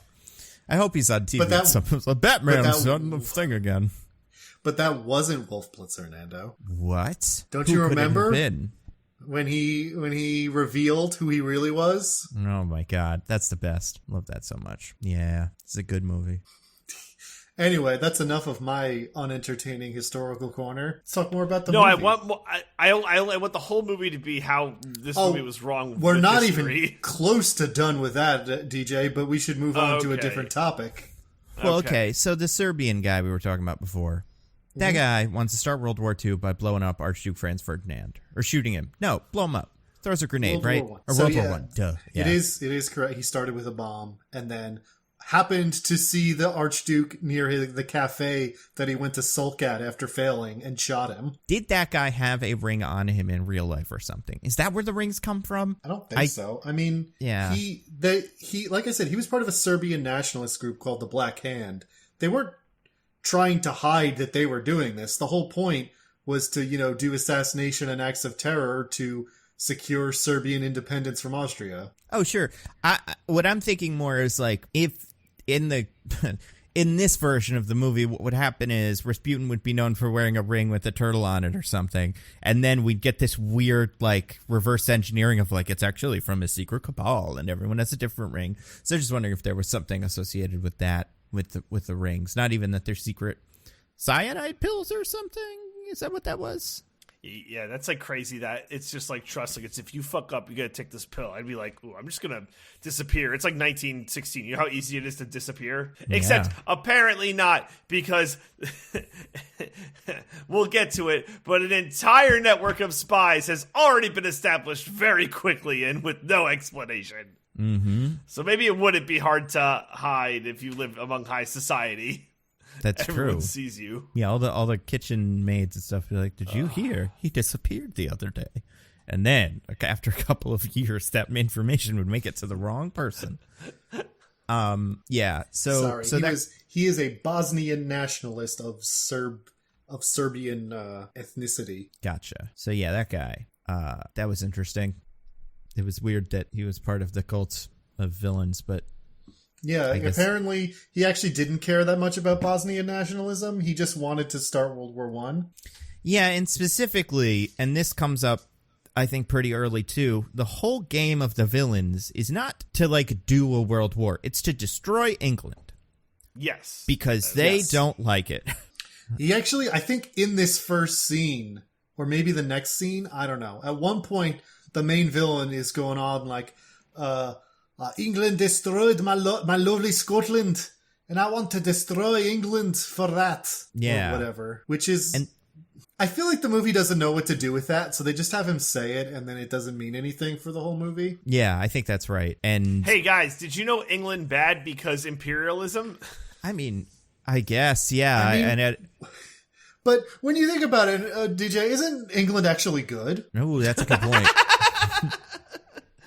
Now I'm confused. I don't know what to believe. Yeah. They might do a little concentration camps now and then, but aren't they ultimately pretty good? Don't you think monarchy is good, actually? I think only evil villains want monarchy to go away. Yeah. It's rough when your villain comes up with some like really salient points, like isn't it so lucky that they just get to fall out to someone and then get to be a ruler? So lucky for them. Yeah, that's the part where I was like, am I supposed to think he's evil for saying that monarchy's a bad system? Because if you're in like a fantasy kingdom where there's like magic and destiny or shit or whatever, then whatever, fight for the king. That's how this system works. But when you set it in World War I, the like enshrined millions dead monument to the failures of monarchical diplomacy, like why am I thinking this guy's the bad guy? Because of grenades and stuff, he's got a lot of those into cabal. So doing a lot of bad things. Okay. And maybe you, instead of applying that to this movie, should take what the movie said and maybe apply that to your worldview. Maybe the kings are good. Maybe you're right. I'm an rich people are now. betters. Yeah, exactly. I think there should be no laws, but there should be a king. Exactly. So I don't want to spoil what the whole deal is with the villain, because it doesn't really matter, because he's some Scottish man in his, let's say, I don't know, late 30s, maybe? There's a twist to the villain's identity, which is obvious that they are leading up to one because they never show his face. Until the very end. But when you get to that twist, it both doesn't make sense and doesn't matter. Yeah, but regardless of that, what is the bad guys' whole deal? What brought them together? What are they after? Because I don't think Rasputin gives a shit about the England thing, right? I don't Or think does he? Any of them care about what he wants. Right? I'm not sure why any of them work for him. Yeah. Like, Rasputin is like, I don't want to say he's like an old man, because he's not, but like he's played by an actor who is significantly older than whoever the mystery Scotsman is. So It is like, why are you working for him? Why isn't he working for you? Or what do you all get out of this? That's actually something that's never made clear, and is like a really good point, Nando, that like it, at least in Uncharted, Ontario Banderas is clearly a very rich man who is able to just like amass mercenaries because money. But like, we have no indication here how Mr. Scotsman is just able to get this cabal assembled. Like, if you go through like the names that Diggins mentioned for like who these people are, because our Scotsman is not a historical figure, right? That's correct. No, he's completely made up. The guy who okay. There is another gentleman that I almost mentioned in connection with him who is a historical figure, but he is not. Yeah. Okay. So, like, the fact that, like, this nobody is able to amass, like, history's greatest who's who of Clone High with, like, no explanation is just baffling. Like, it's just crazy. Every time this guy went to a high society party, or wherever he would have met these guys, I don't know, would have had to have been like a beginning episode of Survivor, where they all just walked up to each other and went, "Alliance? Do you want to get in an alliance with me?" And then they were like, yeah, okay. And then they gave each other a handshake, and then I guess he gave them like a business card with wherever the fuck he lives, and it was like, go here eventually. And then he went, and that was the whole thing. It's all the planning. It's one or the other, right? Either he did that, he staked out all these guys, or he used his fabulous influence that comes from fucking having a mountain to prop these guys up, and like he made Rasputin, and he made some of these other, like the DuPont guy, and then that doesn't make any sense, because why is he doing that? What fantastic, wealth does he have that allows him to gain this influence? So either way, it doesn't make any sense. Hey, listen. The DuPont guy is especially funny because he isn't the guy who founded that. He was just born into it. So, like, he was rich from the second he was born. What does this guy have to offer him? Yeah. Hey, no, listen. It makes listen. Come to my mountain, and look, to get there, it's really easy. So you just got to go to the middle of nowhere, and planes exist, but they're not really prolific yet. So, but it's like not a big deal. And then I need you to go on this like really rickety elevator. That's a wooden elevator. It's fine. Like, don't worry about it. It totally works. We've never had a problem. So just go up that, and then there's a lot of goats. Not sure what the food situation is, but what cheese, I can offer you is a lot of friends. So yeah. I think you should come hang out, and we'll all have a good time. I mean, it is hard to make friends in your 30s, like when someone's like, you want to be part of my group? And then you go like, oh, I guess. You know. My therapist said I should be more social, so... Yeah, you know what? The cabal we're talking seems like about. a good idea. Yeah. Definitely just open yourself up, live, laugh, love. If a cabal comes along, at least go to the island or the mountain or whatever and see what they're offering, But I wouldn't not turn down the invitation, right? So I think that... And then you get there and you meet a lot of well-meaning people like Daniel Bruhl and that lady who, does some sketchy shit down the line, and it's like, maybe I could get along with these people. Yeah. I get a little animal ring.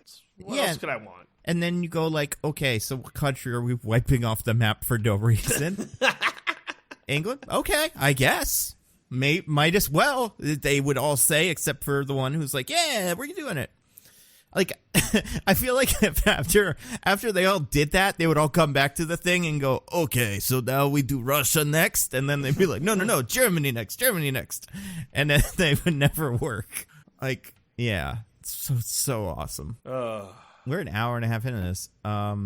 We are? Oh, wow. So, okay. All right. So okay, here's the thing. All the beginning stuff doesn't matter. With Ray finds this guy. He wants to make a Kingsman. It's important to him for a reason that is the wife thing. Kind of, but maybe not. So, basically, the whole first hour of the movie is all the stuff about the cabal we just mentioned. Ray Fine goes to South Africa with his wife in 1902 to yell at Lord Kitchener for doing a concentration camp. And son. Don't forget the son. And his son is there too. His son, Conrad Oxford, his wife gets killed by a Boer shooting at the camp. And so then he's sad about it and thinks war is bad. A position which the movie can't decide if it thinks is a good idea or not. Well, yeah, and he was always kind of war is bad, right? Because even in the beginning of the movie, he works for the Red Cross or something. Yeah, right? He's like a patron of the Red Cross. He tells a story later that he fought in some of Britain's colonial wars when he was young. Right. And then was like, I'm killing people for basically no reason. This seems bad. And became a pacifist. Yeah. Came to that all on his own. Listen, a lot of people didn't, so I'll take who we can get, Yeah, you know what? Fair enough. Our Ray finds us and such. It's, best we can do. He is a duke or something? Yes. He's the Duke of Oxford. Now, is that guy a real guy? He Orlando Oxford is not. Right, but there was there a Duke of Oxford floating around in the 1920s? I'm not sure. There is not a title Duke of Oxford. There is a title Earl of Oxford, but it hasn't been used in like a few hundred years now. Is it up for grabs? Is anybody squatting on it? Apply? Yeah, maybe. It's going to keep your options open. Yeah, exactly. I don't know. I mean, Maybe in it comes with theory, cool shit. the queen could give it to someone, but... I mean, but she is dead, so he can't do that, Open up that portfolio, Nando. You might be able to get some things done. Yeah, I'll take a shot. Yeah. Yeah, I mean, so he is Duke of Oxford. He lives in a big old mansion. Where he has a son, his adult son. Yep. And his son's job is to also be there, right? I mean, that's usually what sons' jobs are. Yeah, they're nobility. His job is to be rich from the day he was born and just do whatever. Gotcha. And he's like, no, I want to do World War I. And Dad's like, no, it's a bad idea. I want to go fight in the war. And his dad's like, no, wars are bad. But then Tywin Lannister comes along with some kid or whatever, and he's like, Lord wars Kitchener are good. with his aide-de-camp, Captain Morton, I think. Gotcha. Yeah. And that guy's a real guy? Kitchener is a real guy. Morton is not. Do you have that big old mustache? Probably. I'm sure they all did, right? I appreciate that. Yeah, a lot of people had mustaches back then. A spruce mustache. What's that from? Oh, I don't know, man. Oh, okay. I probably didn't make it up. I probably heard it somewhere. I think it's from something. Yeah, I don't know. Probably. But so the kid wants to go to World War I. Dad doesn't want him to. We also get a couple of like little Kingsman nods, these are really rough in a movie where it's like pretending that Kingsman was as influential as like Star Wars, where the kid's like, I love Lancelot and Merlin and all the guys from olden times. Oh, and also, I wanted to talk about this because at the little beginning, he's like, "Oh, King Arthur's great, and I wish if it was King Arthur times, then my dad would be King Arthur, and me mum would be Guinevere, and you would be Merlin. He's like, and who would you be, little boy? Well, I'd be Lancelot. I see where this is going. And the guy should be like, you know that Lancelot had an affair with Guinevere, right? You know that's like a huge part of the legend, right? Are you saying you want to fuck your mom, kid? Yes, I'm a little royal boy, and this is what we do, sir. I don't know if nobody told you, but we're all a bunch of little freaks. And Jimon Hansu was never seen again. If Rudy Giuliani can be with his cousin, why can't I be with my mother? Yes, I want to be What's just the like issue? cousin Giuliani from across the pond.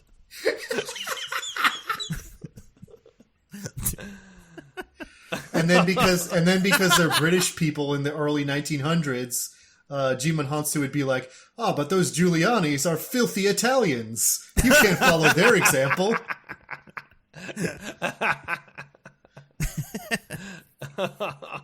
Listen, you might be right about one of them, but that doesn't mean that all Italians are people who have greasy hair that the paint falls off the hair. But maybe that is true of him. Unclear. Yeah. But okay, so we get that one. We had another little Kingsman thing is the Oxford thing. So this Oxford's is like not rogue. this is deep lore of Kingsman movies. Your casual Kingsman viewer would be like, "Is that from these?" But they say that in the first movie about shoes. Yep. And that's a coincidence, kind of? Like, it's like that is not what the main thing was. It was just that their names were Oxfords. And we're not rogues, which are bad. Yeah. Gentlemen. Do you think it was just a telephone situation? Where, like, three Kingsmen down the line, they were just like, I think they want us to wear Oxford shoes? I don't know what they mean by this rogues thing. Yeah, because oh, man, no one would have told him. Yeah. Also, we're spies, so, like, I hope we don't have a code name thingy where it is your last name. That is a bad thing for our spy organization. So he must be talking about shoes. Otherwise, this would be very embarrassing. So there's those two. There's way more. Way too many for a movie like this. Anything about... right. So Oxford lives with two, like, housekeeper people. He has lots of servants, among but he others. only cares about two of them. Now, what do they do? Well, you have... Who's Jimon Hansu? He is the wizard Shola, Shazam. I think is his name. Shola. You got Shola, who I guess is the cabbie, but also he trains the son in knife fighting. And yeah, it's like he drives the street, and also his thing is swords.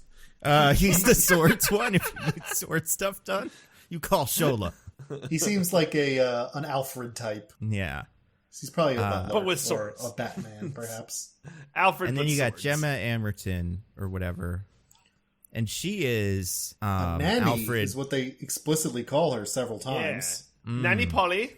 Nanny Polly. And her Nanny deal Watkins. is she is there Yes. bringing tea and stuff. And well, but her thing is guns. Her thing is guns. That's true. She loves those. Although, yeah, that's not quite as much of like an advertised feature, but that is something she really likes. Is she sleeping with Ray Fiennes? Do they have a relationship? Because I couldn't figure this one out. I took some umbrage with this. So, I mean, I don't know if we care about spoiling this, but just I think it's worth mentioning because we're kind of here. At some point later in the movie, they kiss, right? Yeah. And what I can't figure out were the writers like, it's a man and a woman in a room, so we gotta make them kiss. Was Sylvester Stallone write this movie? Yes, he one of the ones you forgot to One of the mention. writers. Yeah, the two kiss a movies woman. Sylvester Stallone wrote, Rocky and The King's Man. One for two, Stallone. Give it another shot, but maybe shut the shop down. Maybe that Rocky thing was a one and done. But like, You can hear me. We're in Philly. Lives across the street. it's just like bananas to me that they did this. Like, I couldn't tell if they had a relationship because it wasn't established. Because the kiss at the end doesn't seem like a relationship kiss. It seems like a spur of the moment kiss. So that's why I didn't think they were in a relationship. It was just like man and woman must kiss because that is what man and woman do. I think that was supposed to be her like declaring her interest, basically, because she apologizes to the ghost of his dead wife before she does it. Yeah, I love that because of the big portrait which is hanging right above them, like MacGruber or something, like having sex right in front of the picture of the dead wife. Like, oh my god. But because movies don't know how to be sexy anymore, they just leave it at that. Yeah. Yeah. I mean, they get sexy later, but it's mostly like the Rasputin leg stuff, which we'll get to. Also, Mortimer's being very nosy right now, so if anybody hears little bumps, that's because he's attacking. What did the he think of the microphone. movie? Was he a fan? Didn't watch it at my place. Oh, So Mortimer. he didn't see it. I mean, I don't know. Come Did you on. watch it while I was gone? He says no. He says he doesn't really like the Kingsman movies. He thinks they're too violent. Oh, that makes sense. He prefers movies like Paddington. You know. Wait, Mortimer's a cat, a species that recreationally murders on the reg, and he doesn't like violent movies. Well, like he keeps it. He separates work from play. You know, like he will do a violent thing, but he wants to come home and enjoy some he watches a lot of Friends. That's not true. He watches TV for cats, which is just birds chirping. He loves it. It's his favorite. That's probably partially why he's so, not annoying because he's very sweet, but why he wants so much attention now is because I can't turn that on because then it'll sound like in the thing. But yeah, so he wasn't a huge fan. He thought the historical stuff was fun though, or he would if he saw it. Yeah, he loves that kind of stuff. But okay, so the two servants live with him among others, lots and lots of other servants. We learn pretty quickly, for no good reason, that the three of them, Oxford, Gemma Emerton, and Jimon Hansu, Polly and Shola, are doing what? Well, after Lord Kitchener dies in a boat explosion Because World War One, on his way to Russia to convince the Tsar to not sign a separate peace with Germany. Is that a famous boat, by the way? I don't know that it's a famous boat, but that did really happen. That is how Lord Kitchener died. Is that what the Lusitania is? The Lusitania was an American cruise liner, which they actually do reference at one point. That was sank by German submarines. Ah, okay. Yeah. I want to say real quick, when they get the news of this, which is when we find out about this spy network that they've set up, his son is like reading the paper and goes like, "Dad, this was no accident." And it's like, yeah, it was you're in a war and a enemy combatant shot him with a missile. Yeah, it wasn't an accident. What are you talking about? There's no accident. Foul play must have been involved in this missile. This wasn't one of those friendly torpedoes. That was menace afoot. But yeah, so then that's when Ralph Fiennes decides this is when he must get involved. So he reveals that they've set up a secret spy ring all over Europe with all the servants of all the noblemen who are, in government. Which is an odd angle considering it has nothing to do with with how Kingsman worked in the other movies. Yep. That also, but also how? I'm stuck on the how. Like, did Polly one day just be like, "Oh, I have some friends in the court of Cheshire, and I would like to connect them with a spy network." So, do you go to the convention, like the nanny convention, be like, "Fraulein, would you like to join my spy network?" "Oh, yes, I think I would like to join your spy network." And then there you go. That's the beginning of it. When the other guy was going around. Could you do a few more? Yeah, sure. Yeah, what about the Russian one? You'd like to join? No, wait, hold on. I mean, the French one talking to the Russian one. You go on. You were there. Right. It's yes, the spy network. We will be have a vast spy network. Spynet? This is also a Terminator? So we can spy on the American and British dogs. These imperialists will learn the day they broke with Mother Russia. I guess despite the movie's strong insistence that it has no ideological commitment to communism,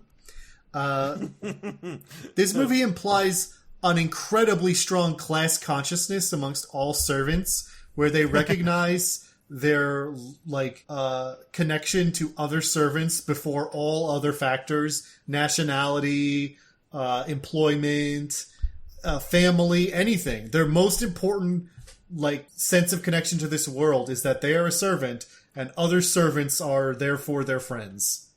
Well, so is that true, or is Gemma Amerton the only one that knows this? Like, is she just call them all and go like, "Hey, Rufus, any dish?" And he's like, "Yeah, they're gonna do a war." And then she's like, "Okay, I'm gonna write that on my little board." And then she calls another one and, "Hey, you learn anything? Any juice for me?" And she's like, "Yeah, they got submarines." And then she just puts it all together. But it's just because like she's really popular. I don't know. Could be. Also, could be. why?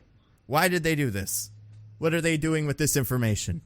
It's so unclear. The narrative thread of this movie, you know, I know we jump around a lot in this podcast, but I think we've been like doing a pretty good job at like giving some attention to detail in terms of like what happens when, and like the narrative thread of this movie is nearly impossible to follow. It's so hard to follow what's going on from scene to scene. And there aren't even like action scenes to carry you through. It's just meetings. It's fucking meetings. There's a lot of meetings. Boba Fett Part 2, just meeting after meeting. Somebody saw the Honest trailer today, am I right? Yeah, there are a lot of meetings in that, too. Another good movie we all liked. Yeah, I don't know. I don't know why they did a Kingsman. They just have it in a separate room, too. Like, they know it's Kingsman, but they're not sure why. But they're like, we're going to do a Kingsman. Right. And then the dad... And it's not even that they, like... The part of this that so surprised me was this movie was like, come see the birth of the Kingsman. And we still didn't. We saw the, like, infancy, but we didn't see the moment where they decided to do Kingsman stuff or why. It was just because war is bad, so we're going to ask all the servants if any wars are happening. But, like... Right. No, at no point in the movie is he like... Oh, you know what we could do? You know, the servants, let's make spy. No, they already did that. We didn't see it. It's not important. It's so weird. Why bother? Why are we doing any of this?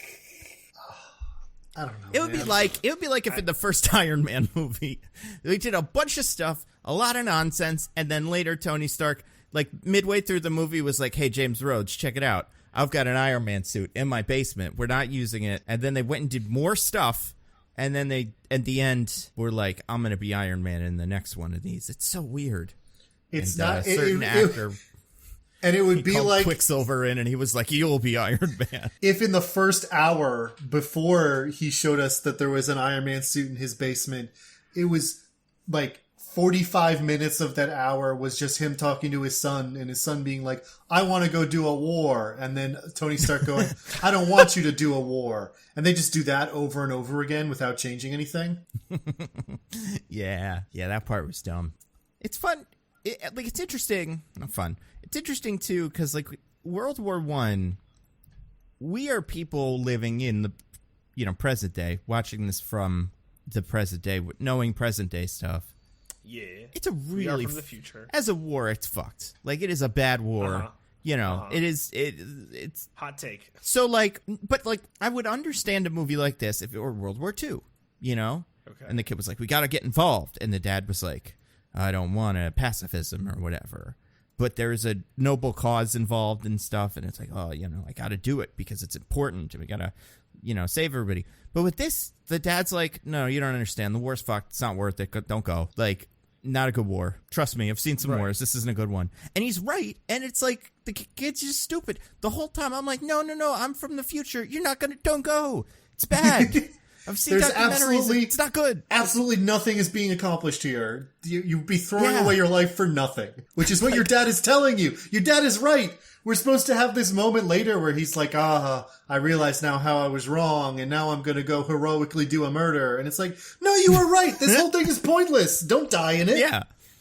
I mean, I guess it's a little less pointless if the evil cabal started it and stuff. And right. Well, that's the thing. That doesn't make any sense either. He goes off to fight the evil cabal, which, like, sure, in the world of this movie is like a good thing to do because the evil cabal wants to start wars or whatever. But his son doesn't want to do that. His son wants to go fight in the war. And it's like, there's nothing to accomplish here, kid. It's so frustrating. Yeah, it's true.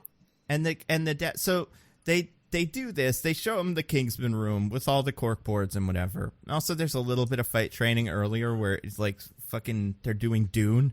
In the beginning of Dune with like the little swords at each other. Remember that bit? Yeah. They like take like little wooden knives and coat them in paint so that they can see where they got hit. Yeah, and there's the bit where he's like, I hit you, and then the other guy's like, but I also hit you. And I was like, that's from Dune. But they do that, and that's the scene where Poppy shoots that was her name? No, what was it? Polly, right, because Poppy's the bad guy in the Poppy second Corby one. Tooch. That's right, or her, yeah. Maybe they'll cross over. Poppy and Polly will like become friends. But yeah, Polly shoots the sword out of their hand with a gun from a distance for no reason because dinner is ready or something. Amazing. And to be like, why are you learning to do knife fights? Though everyone uses guns now, which she's right about, except like every fight from now on is a knife fight. Yeah, it could be a gunfight if they just decided it was. It's not like they're Wonder Woman and they can block bullets with their, magic bracelets, but they all decide to be gentlemen and whatever. We also go to the Kingsman tailor shop. It has a secret room in it, but that's for fittings and not Kingsman stuff, I think. They go to dressing room 1, so yeah, because dressing room 1 was the regular one. Dressing room 2 is the spy one with the big elevator. Yeah. That was like another Kingsman deep cut because I was like, oh, they're going to dressing room 1. That's not the spy one. Nope. It's just because he wants to get a fancy suit to go to Russia. Or is it before war? I can't remember. But I think it's before. I think it's for Russia. No, I can't remember. He doesn't find out about Kingsman until later, so I think this is just because. Yeah, that's the thing. All the scenes in this movie could take place in any order, and it doesn't make any difference. But okay, it's what Diggins or you said about the script getting shuffled up and then distributed. And but now the first actual thing from the trailer is the movie happens. They go to Russia because they want to do a Kingsman. And they're like, let's go do Kingsman stuff in Russia. We have to kill Rasputin, which is a hell of a mission. Yeah, it's it's a mission. It's the kind of thing you would do in a movie, so I'm fine with it. Rasputin's bad from Anastasia, so maybe he's bad in this too. I don't know. We haven't really spent too much time with him. We just kind of know he exists. Well, we know he's part of the cabal. So. Yeah. The movie just kind of like, as does most things with Rasputin, to be fair, just buys into all the like dark rumors about how he like influenced the royal family. As far as I know, the only thing he ever really used his influence for was, again, to like drink and have sex with women and maybe rape some. So, bad guy, but not really responsible for anything that happened in Russia at this time. That we know of, secret cabals aside. It could be anything happening behind the scenes. Maybe they all did like a little chant and stuff, and they decided to go do World War I secretly. Yeah. So what is the plan to kill Rasputin? Because the plan is insane. And it is insane because this is also Baby's first Kingsman mission. Little Buster, whatever his name is. So the plan is to bake a tart, put cyanide in it, then tell him the tart isn't for him. Have Conrad seduce him because this Rasputin forgetting is an important bisexual. part. Yeah. Yep. To bring him into the room where the tart is so he can tell Rasputin the tart isn't for him, which will of course make him eat it, and then he'll die from the cyanide. Now, this is it's a hard question because it's hypothetical. Let's say hypothetically. Your dad was a spy, and he was like, son, I'm a spy. We are doing spy stuff. It's great. You're going to have so much fun. And then you were like, okay, we're going to go on a spy mission? Yes. Here's what we're going to do. You're going to pretend to fuck this Russian guy. And then he's going to die. Maybe. If he eats the pie that we told him not to eat. A lot of it very quickly, I assume. I'd be like, I don't think I want to do spy stuff anymore. This isn't anything cool. In fact, it seems weird. Is this what you do all the time? You'd be like, are you in like some sort of secret sex? Is that what your spy means? Because it's insane that we're sacrificing the kid to Rasputin immediately for sex stuff. It's insane. Yeah. But that is what happens. That's not what happens, but that is the plan going into the whole thing. Yes, that is the plan. You kind of figured a movie like this would be the opposite, Dad would be the seducer. And then Rasputin would be like the boy, and then we'd kind of have to. But no, that's the plan. Insane. What do you guys think of Rasputin in this? Rhys Ifans, Lizard Zone. I thought it was fine. He was doing his best. Didn't you say you hated Rasputin in this movie, DJ? I mean, I did, but like, I don't think it's because the performance was bad. I thought because the character was like fucking weird. Just the mostly licking of the leg. That was just so weird. He was sucking on that bullet wound, man. Just like, oh, so weird. I don't know. Cool. It's pretty cool. But yeah, I don't think he did like a bad job. I just hated everything he did on screen. Yeah, So, I mean, pretty much my feelings are what I said earlier. It's like it's certainly the most animated performance in the movie, but it just feels so at odds with the tone of everything else. If it was in a movie that was equally heightened and silly, I think it would be great, but it just feels weird because it clashes so bad with everything else. Yeah. What do you guys think this Rasputin's, according to the text presented to us, what's his deal? I mean, I just think it seems he likes to fucking get high. Yeah, I think, but like, what can he do? He was born on a mountain, lived in a cave, trucking and fucking is all he craves. Is he magic? Yes. Maybe. He must be. I don't know. He must be. Yeah, I mean, there's of. no room for doubt, guys. What do you mean He there's heals no the room leg. he heals the leg, but he actually does like some medical stuff with it, like I don't know. And But like he also like hypnotizes people. Like, does he though? In that moment, he's like hypnotizing the dad, kind of, and you're like, is this working? And it seems like it kind of is, but you kind of were expecting some sort of turn. The dad's like, you can't hypnotize me, I'm Kingsman. But he's like, seems like he's kind of going with it. I don't know. It's really weird. Yeah, I don't know. Like, it's hard if it's just like his interrogation tactics of "Why are you here? Why are you here? Why are you here?" are just so effective, or if it's magic. Like, how could we ever know? Well, like even in the first thing he does when we see him is he enters the room with the women on his arms, and he's like gliding, and the Oxford Kingsman says like, "Oh, is that the famous ballerina glide you're doing? You've mastered it." And it's like, oh, is he actually magic or is he doing ballerina tricks? And even by the end, I'm like, I don't know. Some maybe, some not. Hard to tell. Because, yeah, he does kind of heal the leg with something approaching magic. And he also rises from the freezing water seemingly unscathed, which seems like a big ask. He also takes a couple stabbings, but again, then you're like, well, maybe he's on a lot of opium or something. I don't know. Well, it's clearly a reference to the actual assassination of Rasputin, which popular legend would have it he survived several poisonings, shots, and stabbings before drowning in the Neva, the river in St. Petersburg, or Neva. Good for him. The accuracy of that is perhaps somewhat disputed. He Rasputin. probably... Oh, very good. Probably the poison was added before they baked it instead of after, which means it evaporated in the baking process, and he didn't actually eat any poison. And then the shots probably actually did kill him, and the rest of it's just kind of legend. Yeah. This Rasputin also does vampire hisses. Yeah. Yeah, What's up with that? because he's magic. Or a vampire. Magic. Maybe he's a vampire. Or a vampire. Which is a form of magic. Vampires are magic, it's true. Unless they're one of those Magic, yeah. weird science vampires, like in I Am Legend. Right, yeah. Oh, yeah. Those vampires suck, though. Come on. Or do we suck? Oh, the vampires are All cool. vampires. Ah, damn it.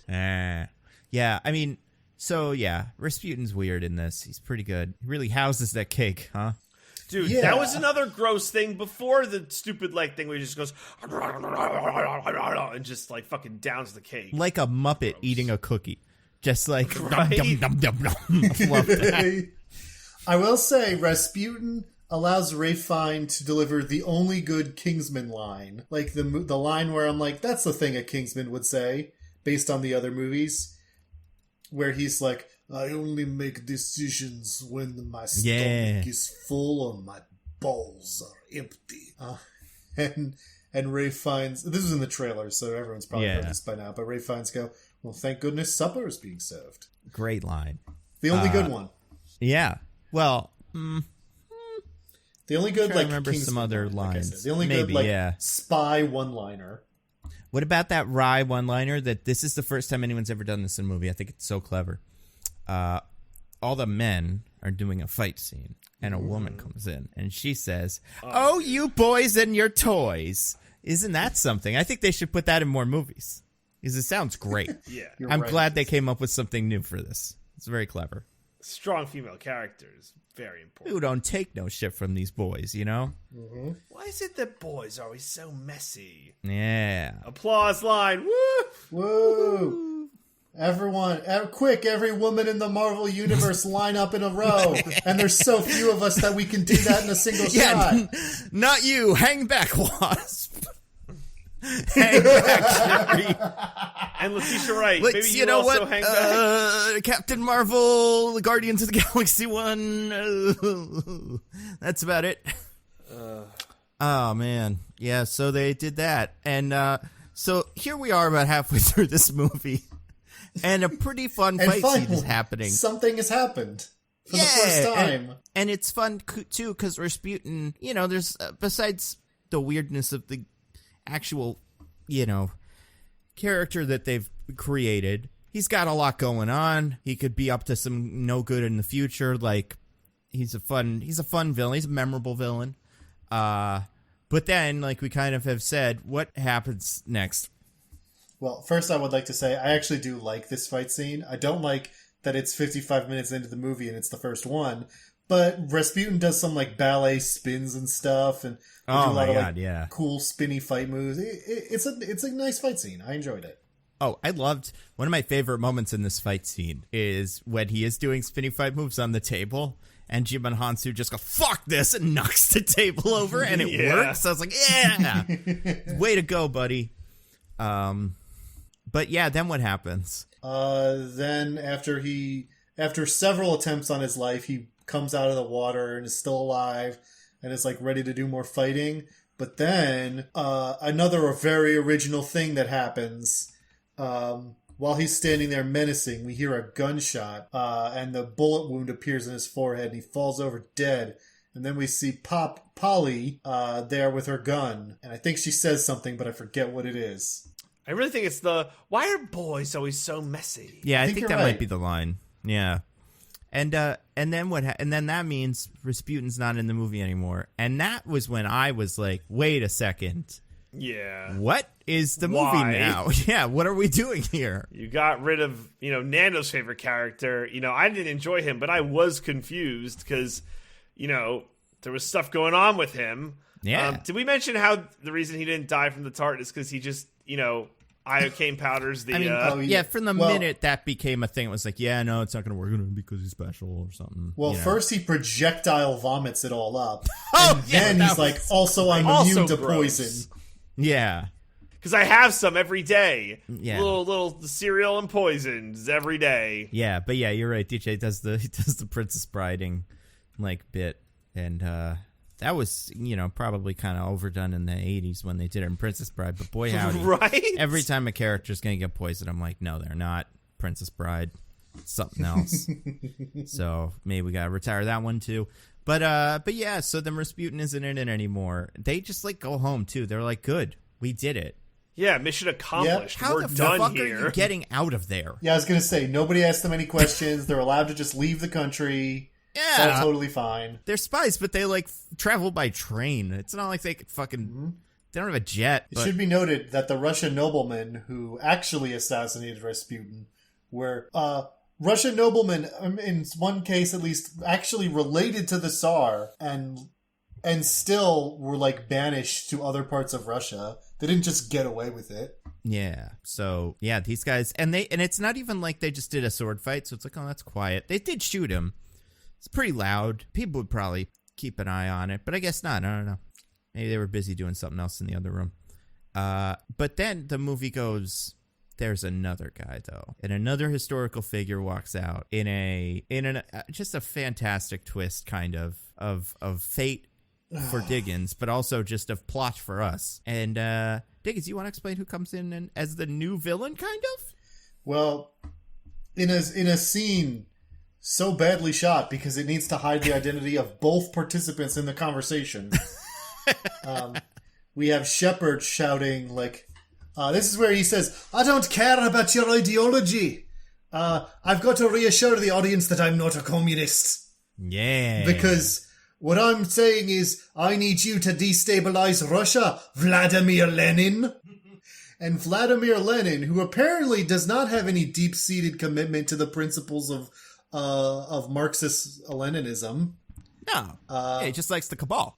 But is just part of the cabal, is like, I will do this thing for you, Shepherd, and then because horseshoe theory is real, I will make your left flank so strong that you will need to make the right flank strong. A thing that I think is desirable. As a far-left politician, I think it is good if there are also fascists. Oh my god. That was amazing. Oh my god. Honestly, like, I had seen the post-credit scene before I saw the movie. So I knew that conversation in the post-credit scene happens, but I was really curious as to why the characters were in that position at all. And when that does spring up and Lenin comes in halfway through this movie, that was really where this started feeling kind of Clone High to me, as just like, I guess he's alive then, so that means he's friends with them, and he's also part of it. The thing is, this doesn't have no basis in history, somewhat, in that it is a fairly well-known fact at this point that around this time in World War One, Germany, Vladimir Lenin wasn't living in Russia at the time. He was in exile in Switzerland. Right. And Germany, desperate to get Russia out of the war and seeking to destabilize them in any way possible, were basically had like a closed-door secret meeting with Lenin, where they were like, do you want to go back to Russia? Because we'll send you there. While the Russian Revolution was happening, because contrary to what this movie thinks, the Russian Revolution was well underway before Vladimir Lenin had any influence on it. And so they like shipped him in a train car to Russia so that he could make the situation more unstable there, because they just really wanted Russia out of the war. That's interesting. Now, Lenin, for his part, like, didn't do this because he was some kind of radical centrist who thought that there should be counterweights on the left and right. He did it because he wanted to do a revolution in Russia and didn't much care who helped him do it. Right. Like, that's what happened, that's what you think happened. But it turns out in reality, he was part of the cabal. He's a bad guy. Part of the cabal, yes. Yeah, doing bad guy stuff. It's wild. It really is. It feels like at that moment they could have plucked anybody out, too. Like, Wright brothers, we need you to develop a plane. Right? Like, and I love that. I wish fucking there was Leonardo even... da Vinci and Assassin's Creed. Yeah, I wish there was more of that. Like, even more dumb versions of that. Like, I don't know what it would be... Because I did expect at a certain point there would be some sort of like super weapon or something. Like, there was at one point where we got the cable. Also, a lot of the bullshit in the middle bit is about getting a recording, or like not getting a recording. Oh, because they're trying to prove to America of what the cabal is up to, and it's so complicated. But at one point, a character in like a war.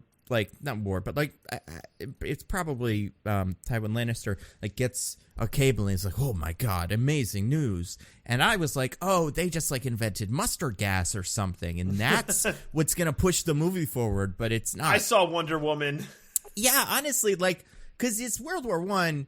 That is kind of the thing. Like, there's a bunch of moves in World War One that make it kind of interesting, but like, if you want to play up this, like, oh, war is bad and it's escalating in a way that we can't control, you'd figure there'd be something like that. But it's not that. It's more about this nonsense with the cable and the secret information about Russia. Now, because Russia is now back in it, in being out of it, because of Lenin, that means that now England is fucked because Germany is going to go get them. Mm-hmm. All part of the plan of the Scottish guy. This was a real concern at the time when Russia was exiting the war, was that Germany and Austria would be able to send all the troops they had in the east to the Western Front and could potentially overwhelm the French and British on the Western Front. Makes sense. Yeah, it makes some strategic sense. In practice, by the time Russia left the war, Germany and Austria were both like very much reeling. The running out of supplies, population really didn't want to be at war anymore. And so even with the freed up troops, it was, and especially with America entering the war, they really couldn't, it was too little too late, basically. That makes sense.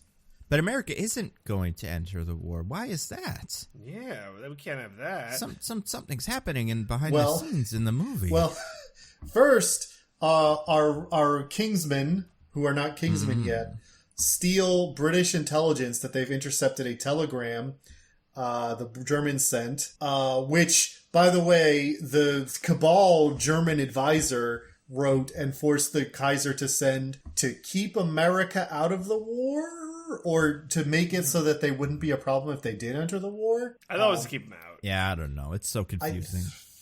I don't know. It could be anything. It's like, I understand the idea of it, but the Zimmerman telegram, as it of course is such like an infamous, considered a huge mistake that Germany made, that to have someone suggest it just feels like they're supposed to be an idiot. I see. That's interesting.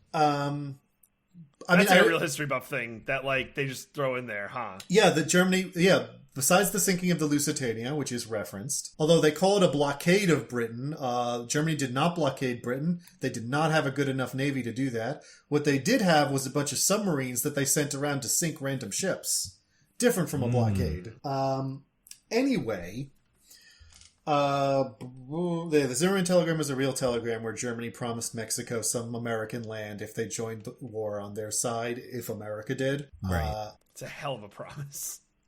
Yeah, it was kind of an ill-thought-out plan. And then when it leaked, it made the U.S. really mad. So it was just kind of a very bad idea. Yeah. Anyway, they steal that from the British intelligence and then decode it themselves because the top code breakers working in British intelligence can't do it, but Polly can because one of the German servants sends her part of the key. Yeah. These servants, man. That goes beyond gossip. Hey, can you send me the key for this decoder thingy? Yeah. I guess? Like, you're talking about something that if anyone found out you did it, you would be executed. And just like casually like, yeah, no problem. We're besties. Yeah. We're such good friends. So that information gets to that. Like, they figure, oh, good. Kingsman guys go, oh, sick. We won. We definitely did this correctly. Everything's cool. But then America doesn't enter the war. Yeah, Woodrow Wilson is like, I need more evidence on this. You know, I need to make sure this is real. I don't know. I'm not going to war just yet. Yeah. And we're all like, ooh, I don't really know what's going on anymore because of all the plot things, but this seems like it's bad. Also, Woodrow Wilson is like, get me more of that fine Statesman whiskey. Statesman, like, oh my god, like 18 why? Statesman drops. Yeah, did you guys invent this too? Where are they? Do they exist? Well, he was just referring to the whiskey, right? Yeah, but did they build the whiskey? Wasn't the whiskey part of it?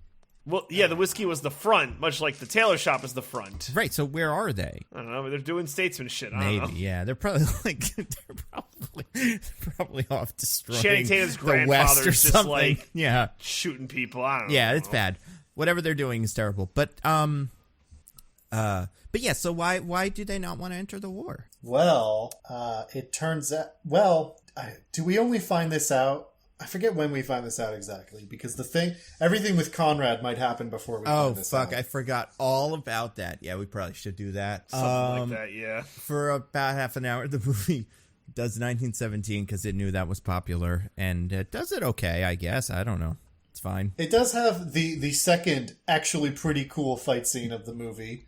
Yeah. Its only problem being that it is, again, an hour and a half into the movie, and this is the second fight scene. Yep, it's weird. But basically, Conrad does a complicated series of maneuvers where he pretends to be some other guy so he can go serve in the military because his dad pulled strings with the king to get him sent on administrative work.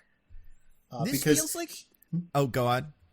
I was just going to say, because it's so important to him that he go die in the trenches, because that's so noble and brave. Like, all this shit that we're saying feels like it's a mini-series or something. So many things are happening. There's so many fucking double agendas and stuff and turns, and it is so much more complicated than this movie needs to be. What's the other thing? Oh, you said he switches places with somebody. Who? Anybody I should recognize? Well, I think you'll find that it is Godzilla's own Aaron Taylor Johnson.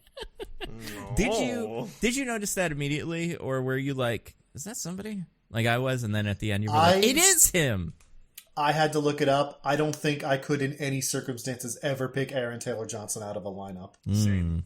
You need to become more of a Marvel trash lord like I am, and you'll know all of them, all their faces instantly.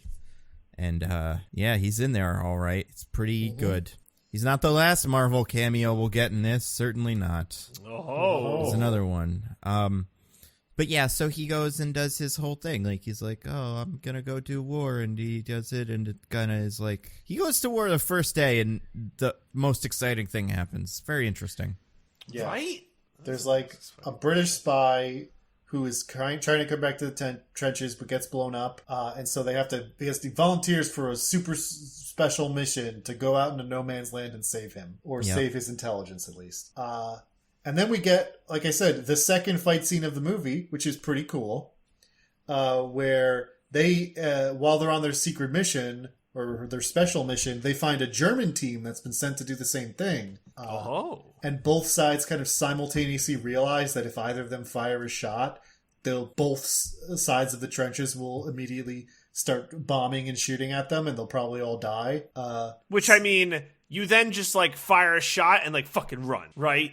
That's the strat, my opinion. Well, that's eventually the strat. But first, they all take out their knives. Well, not really. It's kind of a last-ditch thing, but sure, whatever. Well, yeah, when you realize you're losing, you do that. Yeah, okay, fair enough. Yeah, so they all take out their knives and decide to have a silent knife fight, which I, again, actually really liked. I thought it was cool. It was pretty cool. silent. Also, there was a lot of like, okay,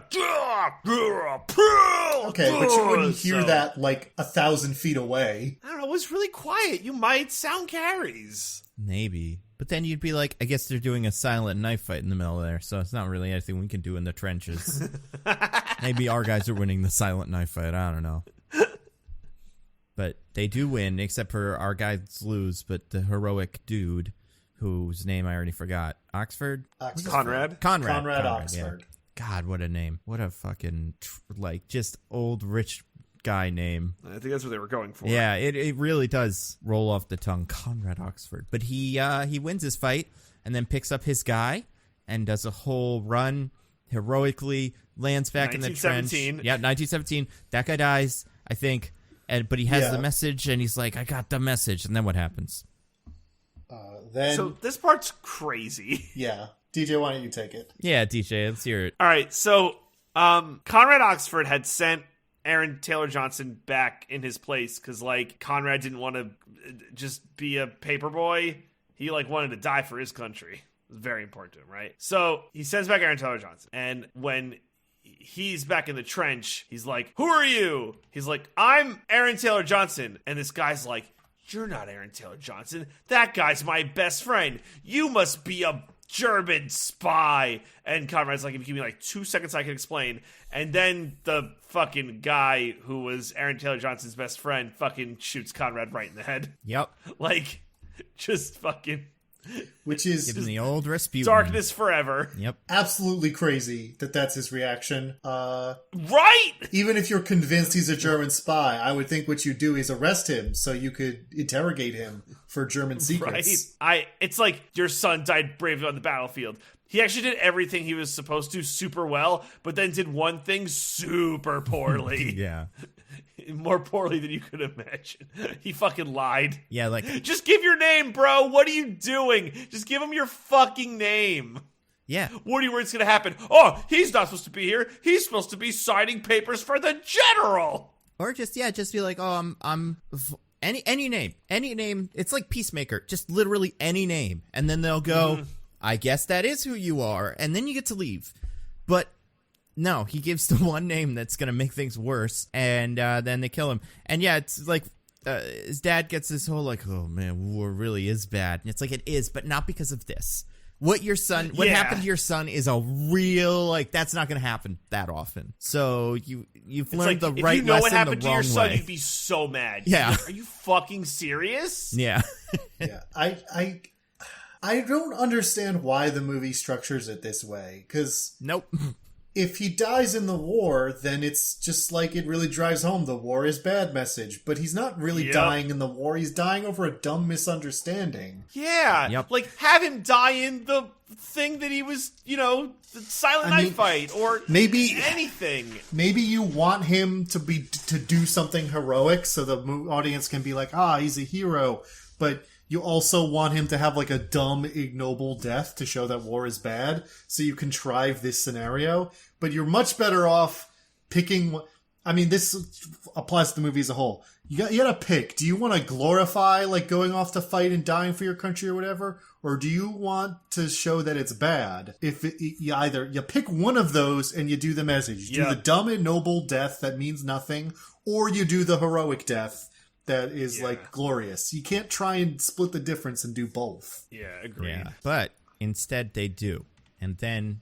They do, exactly. And then we get Sad Daddy sitting in this like beard kind of drinking, and he didn't drink before, but now he does, and it's like, oh man, things have really gone bad for him. He gives a speech where he's like, I fucking hate that guy in the audience for getting my son all killed. I forget why, but I was like, that's cool. Good speech. I was going to say, this is the one part of the movie that genuinely got me. Not because of the movie in any way, shape, or form, but because he's reading the famous poem, sorry, I have the name of it here. Dolce et decorum est. Right. Which is a poem that was written in response to World War I happening, about how war is really terrible, and if you actually saw it instead of just like sitting back and talking about it, you would not tell people that dying in war is glorious. Right. Yeah. So it's like, hey, there's a message, but the movie doesn't know that. Or not about that. Yeah, it knows that is the thing that you could make a message of. So it does know to put that in there. But because this movie is a couple of movies smushed together, that is not the message of the movie. No. But it feels like it should be, but this is what he has to get over, is thinking that. That's kind of how the movie ends up.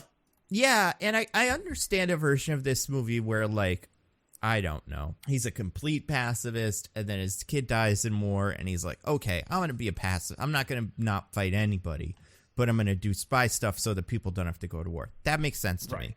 Except he's already doing spy stuff before that started. So none of it matters. Nothing, no things lead to other things in this movie. It's just a list of things out of order. It's really weird. Yep. But then he goes to do the end of the movie because the movie's almost over, and I forget even what they learned, but they learn that the bad guy's doing bad guy stuff. Oh, this is when they get involved with the Americans. So this is our second weird cameo of this movie, which it took me way longer to recognize, honestly, than Aaron Taylor Johnson. We meet the American ambassador, I think. Is that who he is? We do meet that guy at some point, yeah. Yeah, and that's when we get the fight with the dancer woman, I guess is who that was. I hesitate to call that a fight. It lasts like 5 seconds. Yeah, that's true. Her name is Matahari. Matahari, right, yeah. And she has a cashmere scarf, which is also part of their little uniform of villains. Yeah, they've decided that they all wear scarves made from the hair of goats that only live in this one specific mountain range they meet. It's like a bad calling card. Honestly. Or a great calling card, depending on how you look at it. It's good if you want to call them later, because you know where they are. It's bad if you don't want to be identified as part of a cabal. Then it's a really bad calling card.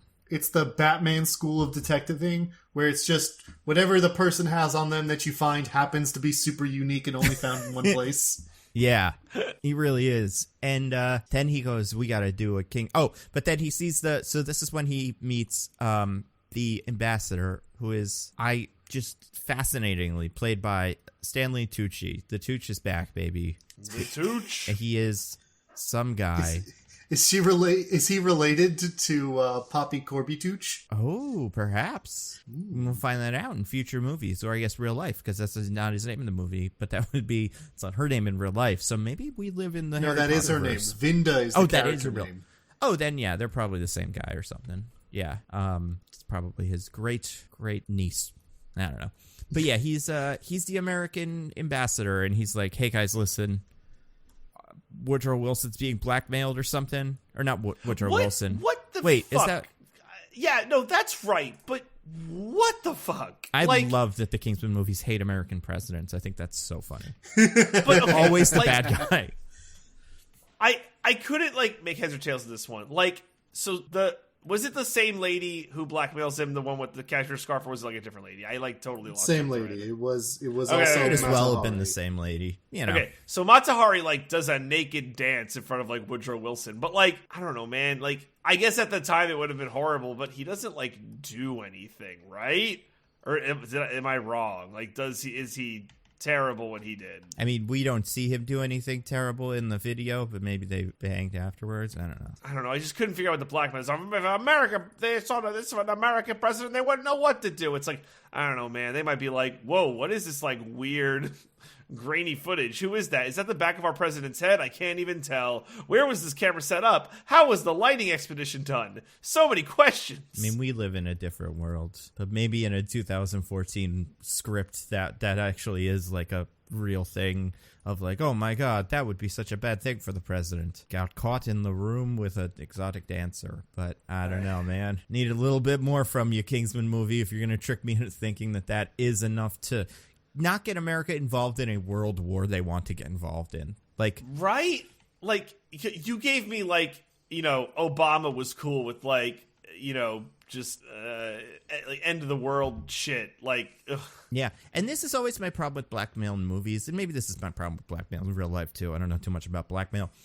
Getting blackmailed with this footage, not great. But later, you can get blackmailed for the blackmailer by saying you didn't go to war because of the footage, and that is so much worse. Yeah, it's true. You're just inventing way worse blackmail. Just go with it. And I get it. That's how they do it in real life probably, and they're really short-sighted. But, it is a difference kind of in scale between, the president, he accepted, a bribe, and it's what did he do with it? He built a highway. Oh, that guy, don't blackmail him about that. That'll work with this exotic dancer thing. But with this, it's right. Oh, he's got with an exotic dancer, and what did he do afterwards? He decided not to get involved in a world war. It's what the fuck is he even thinking? These aren't the same level of things. Not even didn't get involved in a world war after Germany killed a bunch of our citizens on passenger liners, and also was trying to conspire with Mexico to give away some of our land. It's insane. Public opinion was pretty firmly on his side at this point. Yeah. If anything, declaring war on Germany would help him become more popular after the reveal of his 19th century sex tape. That's true.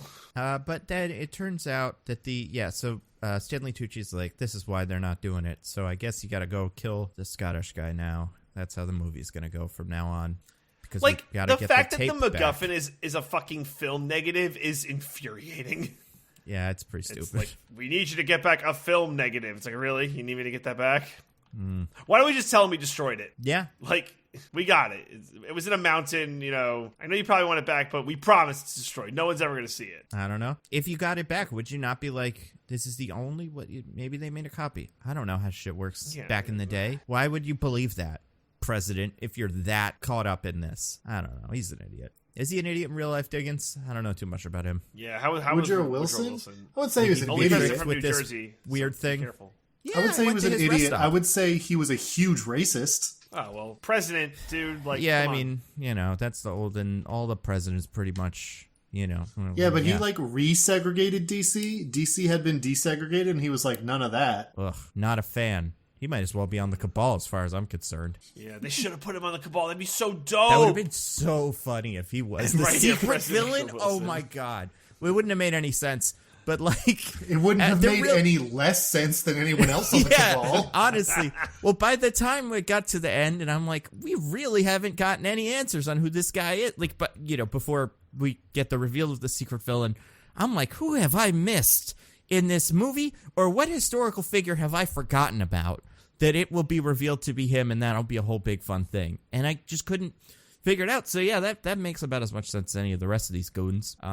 But yeah, no, it's so they have to go through the whole ending, and there's a bunch of fight scenes, the whole parachute thing, which was in the first trailer that came out 8 years ago, where it jumps out of a plane. It's kind of fun. Also, the reason for that's real dumb too. Jim and Hansu's like, oh, I'm scared of heights, so I can't jump out of a plane. And it's like, man, you gotta bite a bullet here, man. Like, it's not even he's scared of heights so he can't jump out of a plane. He's scared of heights so he can't be in the plane at all. So it's like, yeah, right. I'm just gonna crash my plane, I guess. And I get it. You know, it is scary, and landing a plane's probably really, really hard back in the olden days. But it seems like something you just kind of do. Yeah, I mean, I would never skydive. I find that an absolutely terrifying proposition. But if someone was like, the fate of the world depends on you skydiving, I'd be like, find someone else. I mean, if literally no one can do it besides me, then fine. I forget, why can't Gemma Amberton do it? Because she's a lady. Yeah, what are you doing? Okay, that's fair. Plane wouldn't let her. Like, excuse me, miss. Is your husband around to fly me? Says the plane. They couldn't even vote yet, Nando. Yeah. Come on. Yeah, I don't know. She is like a crack shot. She's a little... It's like a sniper or something, so we want her on the ground. I think could British women vote by then? Oh, I don't know. I was just going off of there. I don't know. No, they could not. Well, there you go. Yeah, there you go. So the planes wouldn't let him fly him either. So he does the whole parachute thing, and there's a whole bunch of stuff where he like falls, he didn't get out of the plane right, then he doesn't get on the mountain right, he does the thing with the goats from Emperor's New Groove. That's very fun. What do you guys think of all the rest of this? Like all the fight scenes that take place with, you know, him and Jim and Hansu and stuff. That's something that was pretty cool. I mean, the fights were cool, but this is when we finally get the reveal of who the shepherd has been this whole time. Oh yeah, let's hear this. Give it to us, Diggins. I can't wait. Pins and needles. Well, I'm sure everybody that's listening to this that hasn't seen the movie is like, I must have missed something. Who could it be? What character or person of interest could fill this role? Yeah, the answer is nobody. We may have said their name once, maybe? I don't know. I think I said the character's name a single time, and that is the only reference we've made to them, because they couldn't have mattered less. Yep. So who is it? What's his deal? Well, so Jimon Hansu and Ralph Fiennes go into the shack where all the shadowy meetings have taken place so far, and confront him, and they do some gunfighting, and then they all run out of bullets, and they start yelling at each other. And the shepherd is yelling like, the Duke of Oxford, you're the one who's been stopping me. I don't like you, even regardless of stopping me. I think you suck. And Ralph Fiennes is like, what? Who could this be that thinks I suck? And then he steps out of the shadows, and it's Captain Morton, Lord Kitchener's aide de camp. What? But he died in that boat explosion. No, DJ. Yeah, I guess technically they never showed us that. But and also, like, by that point I was like, I think that one was supposed to be on the boat. I don't remember what he did at all. He was on the boat. We saw him giving some correspondence to Lord Kitchener right before they died. He's like, I'm not much of a sailor. I'm more of a soldier. Whatever. Right. Whatever, yeah. But it turns out that in a Heavy Rain style twist, they just didn't show us him getting on a boat, going out to the submarine, and then pulling the trigger himself to kill Lord Kitchener. Yeah, you kind of figure, okay, someone else did it. But no, he made them all wait until he was in the submarine to shoot at the boat. Couldn't just get off the boat and let somebody else do it? Nah, it's got to be him. It's got to be really hard to do that with the submarine mid-water. Yeah, especially without the ship that's right nearby noticing that a German submarine is surfacing. Yeah, but he teleports into the ship, and then he blows up the other ship. He teleports into the sub, blows up the other ship, and then it turns out this guy has been the guy the whole time. Mm-hmm. He's been moving back and forth between what I assume is Afghanistan and the UK without Lord Kitchener ever noticing. Because the shepherd has a shaved head and Captain Morton had a full head of hair, it's revealed that he wears a wig every time he's Captain Morton.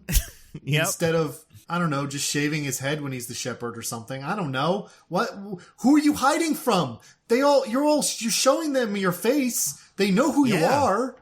And they probably wouldn't recognize you anyway. Yeah, because you're not that important. You'd be like, oh, yeah, right. I saw you at the thing. Yeah, no, we were at a party once. That's right. Yeah. You're mentioning something or whatever. Yeah, cool.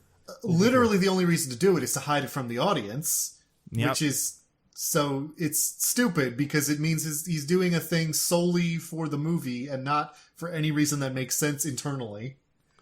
Yep. Did any of you guys think that this guy was like Mark Strong's like ancestor or something? That would have been interesting. I mean, Just because like he was Scottish and bald and like I initially thought it, but then I'm like, wait, no, that's stupid. But I was like waiting for some kind of connection with like Mark Strong. I mean, I was having a really hard time placing the accent as like is this Ewan McGregor or is this, I think it was Hannah said it like, well, it's kind of maybe that's James McAvoy, and we were like, well, maybe they're hiding an actor from us, and that's why they're doing it, and it wouldn't make it any more interesting as a reveal. But it did kind of feel like, because at that point, I was like, well, it can't be anybody in the movie, so that must be why they're hiding it. It's because it could be fucking George Clooney or something. And I went through all my actors that could do that kind of accent and also be famous enough for this to matter. So I didn't even, think of the Mark Strong thing, but that makes a lot of sense. Yeah, I also didn't think of it, but I see where you're coming from. Yeah. But yeah, no, it's Captain Morton. Now you may be asking yourself, how could a lowly aide-de-camp who does not appear to be rich or of nobility or of any particular standing or influence in British society at all, how could he have organized a global cabal with unlimited resources, recruited all these famous and influential figures from across the entire world into a secret organization that not a single like intelligence agency or politician or world leader or whatever even knows exists under the nose of the British Secretary of War? And the answer is fuck you.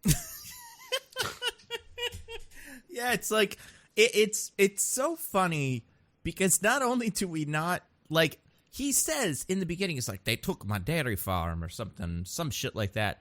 So it's like, not only was he like not this Kitchener guy, or like he was working for him, and that was, I guess, part of the front, but he started off this whole thing poor, I guess, because his family was fucked over by the British. So, like, yeah, he worked his way up from nothing to become Dr. Evil for no reason.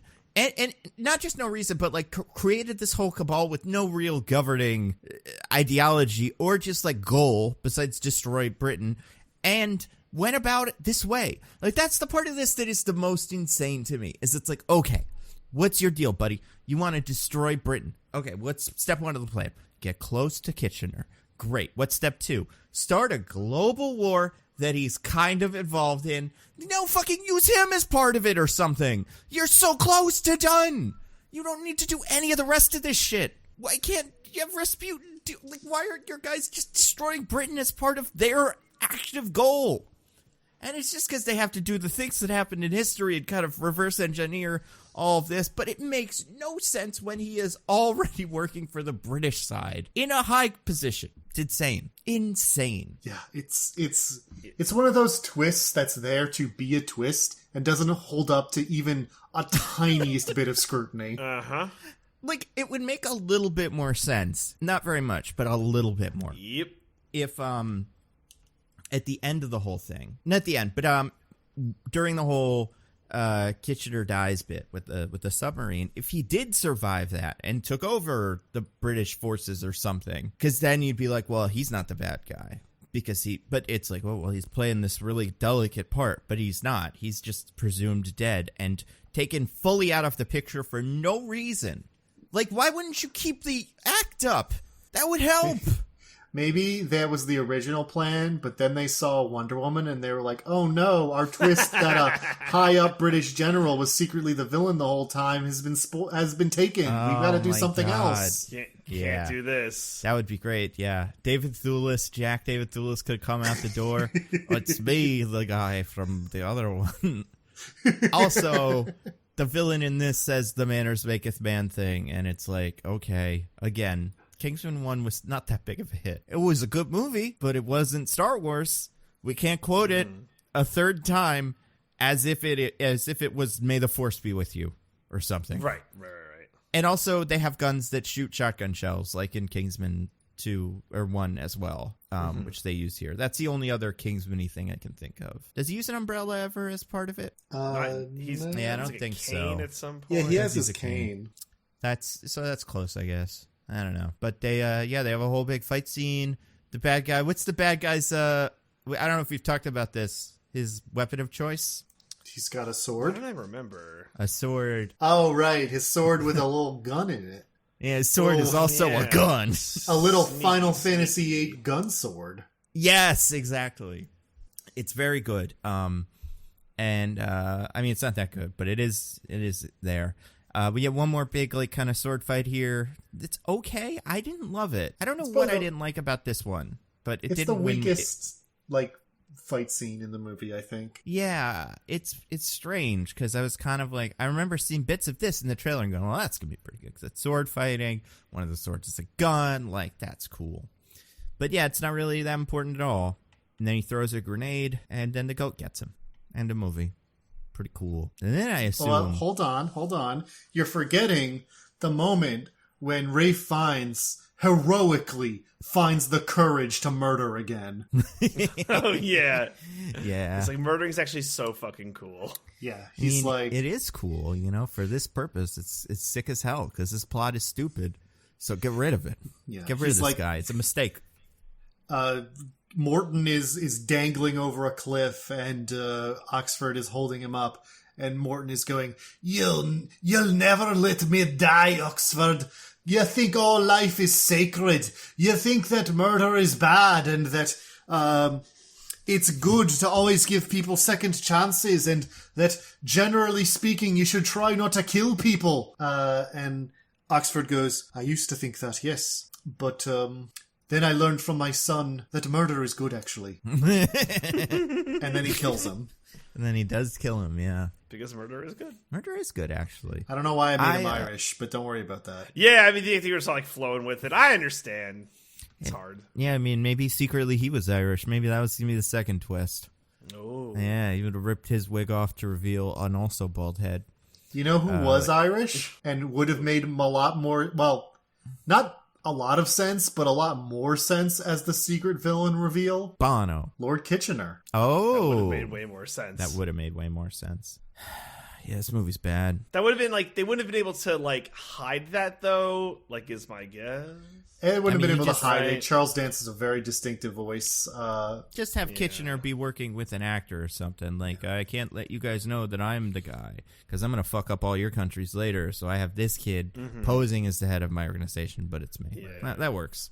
Also, Lord Kitchener was a real person, so you might get into some trouble if you intimate that he was a secret historical villain. Nah, Yeah, right. have Wonder Woman pick him up and cut his head off. That's cool. Like when I did that in that movie. I want him to do it more. Yeah. And then Ralph Fiennes and Jimon Hansu die at the top of a mountain because how the fuck are they getting out of there? Yeah. They blew up the elevator. Yeah, they completely destroyed the elevator. I guess Polly has to fix it. Yeah. Good luck. You can't even use the plane because it won't let you. And it doesn't exist anymore, but a future plane, where's she even going to go? Everyone's dead except for those three people. And they're both up there. She has no idea what's going on. What the fuck does happen? Yeah, It's they just actually... that Uncharted bit where Mark Wahlberg's in the cave too, and it's how did you get here? How do any of you get? But yeah, I just realized they kill Alfred DuPont, who is the only person who dies, the only historical character in this movie who did not die in that time. Alfred DuPont lived for much longer after this, but also, like I said, just not really a particularly influential person on American politics. Yeah, I did like his death. His death was fun. He just fucking plummeted. They show the fall too, the impact. They just show the full impact. I'm with that, baby. It's brutal. It's good stuff. DJ, watch Midsummer. You're gonna love it. Okay. The rest of the movie is probably just them going, and then we're Kingsman now. I don't remember. There's probably some wrap up. Oh yeah. Because now we have the Kingsman. Right. It's a whole thing. Yeah. Oh my god, it's so much of a whole thing. They're so proud of themselves. Who are the Kingsmen that get created because the son said he liked kings and knights and stuff once? I don't need names because I don't remember when any of the names of the actual whose position is what, but who gets made into the final courts. I think I do remember who is who. Okay. So the Duke of Oxford, Ralph Fiennes, is King Arthur. Yeah, makes sense. Yep. Polly, who inexplicably is wearing a completely different haircut and glasses, so she doesn't even look like the same person. Yep.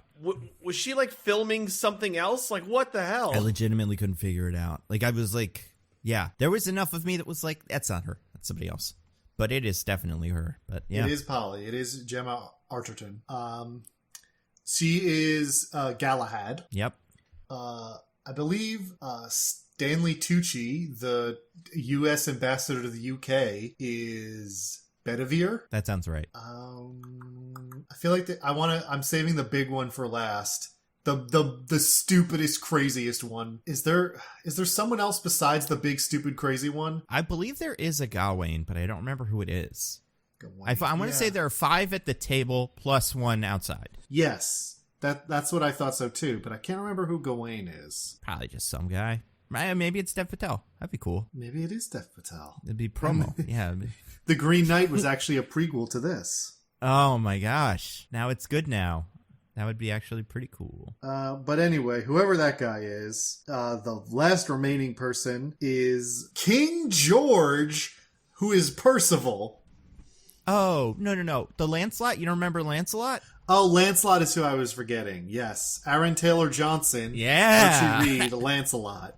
Setting up the sequel that will never happen, where Aaron Taylor Johnson is the main Kingsman guy. Way to go. Yeah. Love that. But yeah, King George. Insane. So crazy. Do you think he was like really, when he got the invitation, he was like, oh, we're starting a secret organization. Cool. And then he goes to sit down and everyone's like giving out their secret code names. And he's like, and Ray Fiennes like, and one of the code names is King Arthur. And King George is like, oh, well, I mean, I wouldn't say I'm as good as King Arthur, and that one is me. Like, yeah, start your own fucking organization, George, if you want to be Arthur. But until then, I'm the one that's Arthur. So, I mean, I feel like I don't want to put too fine a point on it, but only one of the people here is a king, is like a literal actual king with a crown. Yeah, you see, that makes a lot of sense. However, I do want to say, go fuck yourself. You are in my fucking Kingsman room. And if you don't like it, you got go do statesman. I hear there's statesman now, whatever the fuck that is. So go do that. Go have fun. See if they'll let you in. See if you could be King Whiskey or whatever. I don't know. Their names, it doesn't make sense. They make whiskey, but their names are tequila. I don't know. It's stupid. Don't worry. We'll never really spend too much time on them. But yeah. And what's his name is Merlin for some fucking reason. Why? Because you're bald too? Because he's not a warrior. He's he's the quartermaster. But he is a warrior. Not. Yeah, he has a sword. I don't know. He should definitely. Gemma Arterton's the one who's the quartermaster. She has a gun too, but she's like the one who does all the spy shit. The rest of them all just shoot guns and stuff. Like, I really don't understand that. And I don't think King George is doing a lot of field work. Yeah. Yeah, it really seems like this organization is going to be mostly Aaron Taylor Johnson stuff. Sometimes I feel like it would be really funny if they started doing like, all right, we have another Kingsman mission. And let's say it's another historical figure, but not him, but maybe a different one. I don't know. Rasputin 2. All right, Aaron Taylor Johnson, it's your first Kingsman mission. Here's what we're going to do. You're going to fuck Rasputin 2. We're going to stand outside. Don't worry. We did this with my son. It worked out really well. You're going to go fuck Rasputin at Decoy. And then maybe he'll eat poison and die. Otherwise, just see what happens. Figure it out. But Nando, perhaps Yeah. there is a different historical figure that Aaron Taylor Johnson would have to fuck. Oh, now I really want to see this movie. Yeah, so let's talk about the post-credit scene. It's garbage. It's great. It's so good. It took years off my life.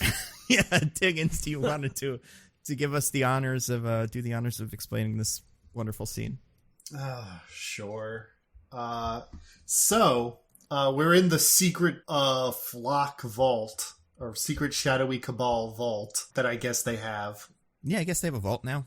Cool. Where Daniel Bruhl as Eric Jan Hannesson, one of the few survivors of the upper echelons of the cabal, has apparently taken over because he's talking like he's the leader. You'd think the one remaining member who is now like an actual world leader would be in charge, but no. Nope.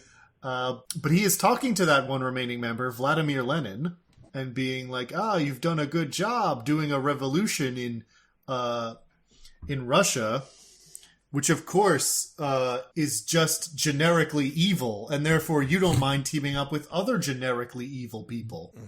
Yeah, and then speaking of, Lenin's like, as goes with our plan, right? And then Baron Zemo's like, yeah, what do we do if we're not destroyed? Do we want to destroy England too? I guess I haven't heard from the other guy in a while, so I don't know. We'll just figure this out on our own. But anyway, so Hannison goes, even though I wasn't around to hear you say it, I know what you said earlier about needing a strong right to match up with the strong left you have given us. And so I want to introduce you to a friend of mine who's going to help us do that. And then stepping out of the shadows like he's Thanos is a young man with a handlebar mustache. Yep. Who in a German accent is like, it is good to meet... And that wasn't German. It is good to meet you, Comrade Lenin. That wasn't Russian. That was... God damn it. I've lost my that's why ability you to said do in a accents. German accent, and then you did it in your real accent because, that's how you speak generally. But you said in a German accent, so we all heard it that way. I don't know. It's been a long podcast. I can't do accents anymore. And Lenin goes, pleasure to meet you too. And what is your name? And the man looks directly into the camera and goes, Adolf Hitler. And that's movie. Smash to black. Credits roll. That's beautiful. Like he's I do think it might be the best post-credit scene in history. It's insane. It was when I heard that Hitler was like the shadowy villain in the post-credit scene. That was bad enough, but that he's in the shadowy villain in the post-credit scene like shaking hands and teaming up with Vladimir Lenin is like, what the fuck? It's true brain poison. I loved it. True brain poison. It's true clone high is what it is.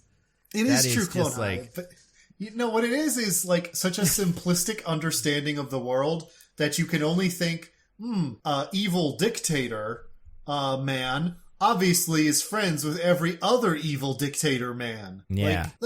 I'm not even defending Lenin on the merits here of whether he was a good or bad guy or whether what he was trying to accomplish for Russia was a good idea or a bad idea or whatever. But it is indisputable that, a far left communist would not be getting along with a far right fascist. I mean, that's what you think, but then it turns out they did, because we saw it on screen. I mean, I guess some people are probably going to point out, like, the Treaty of Brest-Litovsk and Soviet Russia having some cooperation with Nazi Germany before World War II, which, fair enough.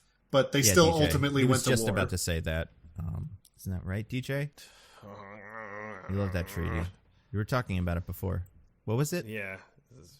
I don't know. That was more a case of realpolitik than anything else.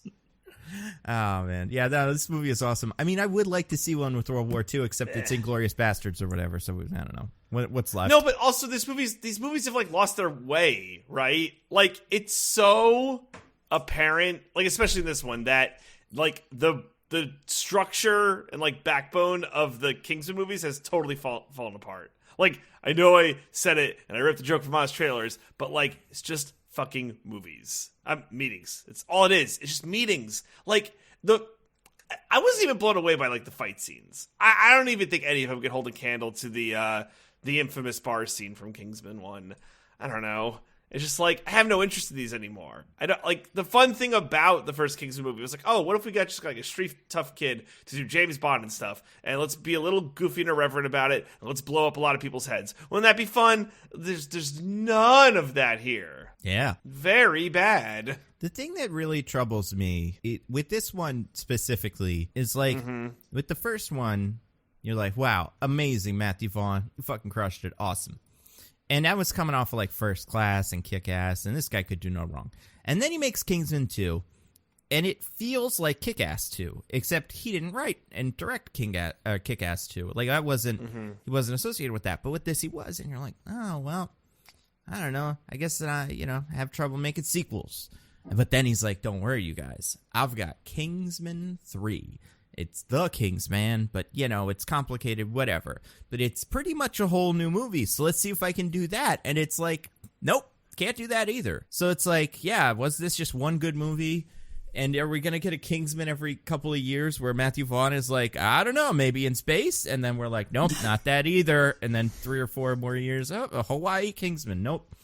But, yeah, I don't know. But, yeah, it feels like a franchise that has, like, it doesn't feel rudderless, because that's not quite it. But it does feel like a franchise that has been handed off to different directors and has kind of just lost its way. But it hasn't. It stayed in the hands that you would expect were what made the first one so good. So I don't know what's going on. I really don't. It has like no identity. Like what's a Kingsman movie, right? Like, I don't know what that means. Like, yeah.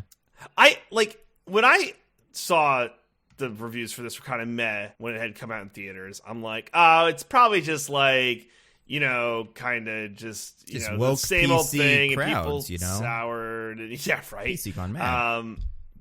People just too busy seeing The Last Duel, and they couldn't be bothered.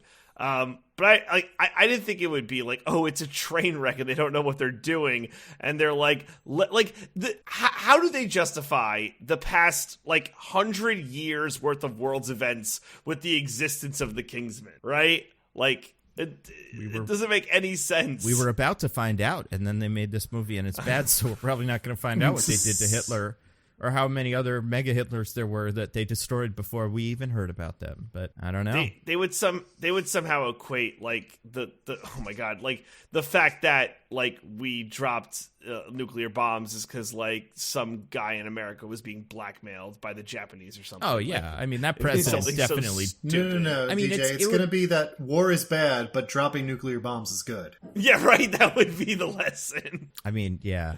I want all of these faux historical characters to all meet in a movie, like fucking Phastos the Eternal and the Kingsman from the 40s and stuff, and I don't even know, Wonder Woman, I guess, and just see what they all do. That's the true multiverse of madness. Yeah. 1942, but what are the superheroes up to? Let's see what the Minions are doing. What are they doing? Hey, the Minions were on an island for this period of history, so there can be no doubt that they did not team up with Hitler. I don't know. Maybe not all of them, but probably some. Yeah, I don't know. This movie is bad. It is bad. It's weird, too, now that I think about it, that the origins of Kingsmaning are World War I. Why aren't they Arthurian times, I mean, I couldn't even think of the implications of them trying to go back that far. The fucking Transformers movies do it with Stanley Tucci in tow. So I don't see what's stopping them from just going right back to sword fights and no guns. I don't know. I really like that first movie, but it's tough. It's a tough franchise. It's embarrassing, kind of, Like, oh, I love Kingsman. It's like, those movies stink. And you're like, I know, but the first one was pretty good. At least with Jurassic Park, they kept doing dinosaurs, and I don't know. It's weird. Yeah, it's unfortunate, but... It is unfortunate. But it's fine. This movie didn't really go anywhere. It's almost sacrificed on the altar of Spider-Man. And, we never had to deal with it. So, pretty good. I feel like Spider-Man and COVID. Yeah, that's the thing with this one, though. When everything was going straight to streaming, this didn't. It seemed like for a while they were like, this is going to be a hit. Like, we gotta hold on to this one and put New Mutants and all that shit out. But, not this. So, I'm very surprised that it was such a mess. They didn't even know how wrong they were. This doesn't bode well for Morbius, I'll tell you that right now. Oh, no. I'm not excited for movies that have been delayed into oblivion. I wonder, oh my gosh. Do you think COVID was part of this, though? Like, part of why the movie just didn't work was because, I don't know, just COVID. Did they originally have a pandemic storyline that they had to scrap? No, I just mean, they had a good, bad guy, and then they had to write it out because it didn't make sense or something, or they couldn't film it, so I don't know. I do think we will look back at movies from this time and go that wasn't fair, especially shows and stuff like that, and go that wasn't very good. And it's yeah, well, they probably just couldn't do it. Like with WandaVision, it's like, they probably just couldn't shoot the end. So yeah. This one though, I think I wouldn't want to scapegoat it like that. I think this one's just kind of bad. It's possible.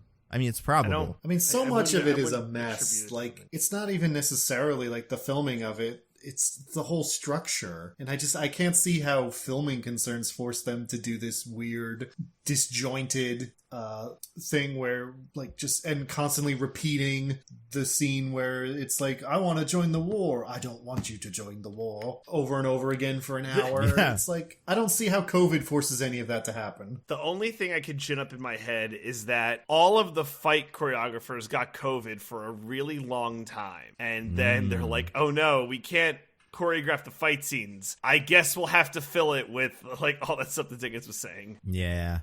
Also, their like Hitler consultant also got COVID, so then they were like, we can put Hitler in this movie, right? That's what you don't want, is your Hitler That's, like, consultant totally to get COVID. Oh, But no. hey, they did a great job setting up the Hitler sequel because they've already established that the main character doesn't like concentration camps. That's true. Oh my god.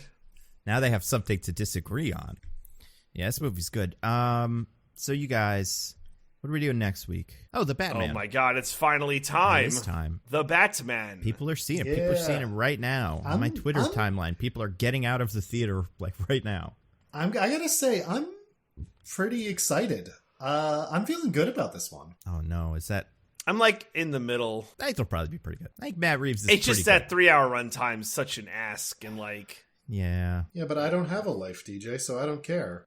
You have a bladder? it's true. Like a nice snack? Yeah, right? As long Like, as I'm gonna have to go pee like 3 times. as long as I go right beforehand, I should be fine. Oh, must be nice to have a giant bladder. You know, good for you, man. Yeah. Just like It sounds I just great. can't do it. I can't do it. Can't do it. I told you guys my weird theory. That is like definitely wrong, but it's my weird theory. Is it that Poppy Corby Tuch's Vinda? Well, that's not a theory. That's just fact. It's true. Is it, nah, I got nothing. What is it?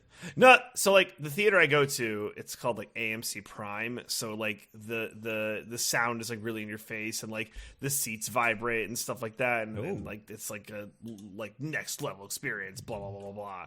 And like my theory is, and I think this is wrong because I know nothing about human anatomy. Oh no! But my theory I think I know. is that Yeah. the seats vibrating like shakes me up like I'm a blender bottle, and it makes me have to pee because like my bladder's all being shook. I mean, probably not. All right, It no, would like make I sense. said, No, I mean, it makes sense for pooping, you know? I feel like that is It's the not shaking that. would affect that, but I don't think it would affect the bladder as much. interesting.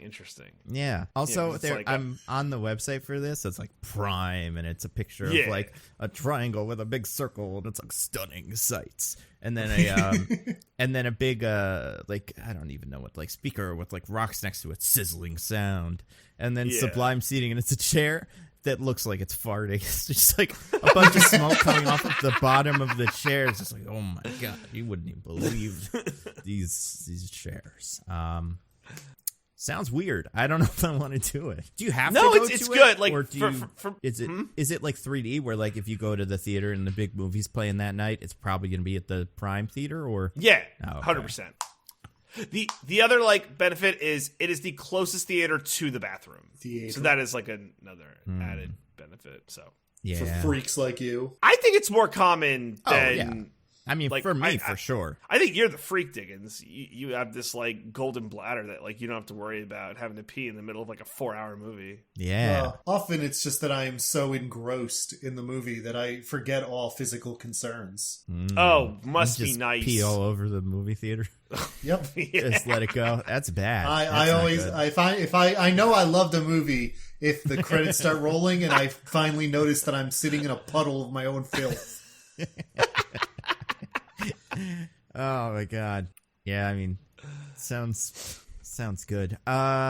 So until then, what are we doing? Or does anybody have anything to plug? Oh wait, hold on. Or Don't god we damn wanna it! I do- knew I was Are out you of purposely order. skipping something? Our We have classic this thing that we segment. want to classic segment recommend to the fine people. And now I don't know if we fully discussed this, but are we doing the thing we talked about beforehand?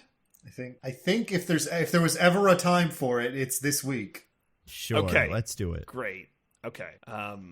So how do we do this? Well, DJ, you usually go first. Yeah. Okay. So all right. Oh, no, this is perfect. This is 3 syllables. So obviously I'm wrecking L. Den. Ian Reich. Is that his name? From Star Wars. That name guy we all like. I think he had a good week this week. You broke Diggins, damn it. Alden, you did it again. I'm dying. Oh, Alden Ehrenreich has killed me. Avenge me. Solo zone, Alden Ehrenreich. No, I Oh mean, my said God. it was in there too. Kind of Reich is kind of, ring. Like it sounds similar enough. Yeah. So, Yes. do you think he's playing it? Because he would love it. It's got Oh, so hell much yeah, of his he's playing name in the title. Everybody's He's playing it. so much. Yeah. Yeah. I don't know who isn't playing it. The memes are so hot. So hot. So yeah, Elden Ring. DJ, what do you think of Elden Ring? I'm a huge Elden Ring fan, so I think this is true for both of us, Nando. This is our first Souls-like. I've never played a From Software game before. For me, I think it's that just excellent blend of just adventuring and exploring an open world and trying different things and building out your character and finding weird cheeses on YouTube on how to find the secrets of the game and just get a billion runes and as fast as you can. It has all these little things that I love. So I've been having a hugely fun time playing this game. Yeah, it's pretty good. Yeah, I mean, as Yeah, someone but it's pretty good. as someone who has played most of the Souls-like games before, the only ones I haven't played are Demon Souls and Sekiro. I am also having a great time with it. It's so much more expansive than those games. Those games are big open world exploration games too, but this one is so huge it makes them feel tiny and linear.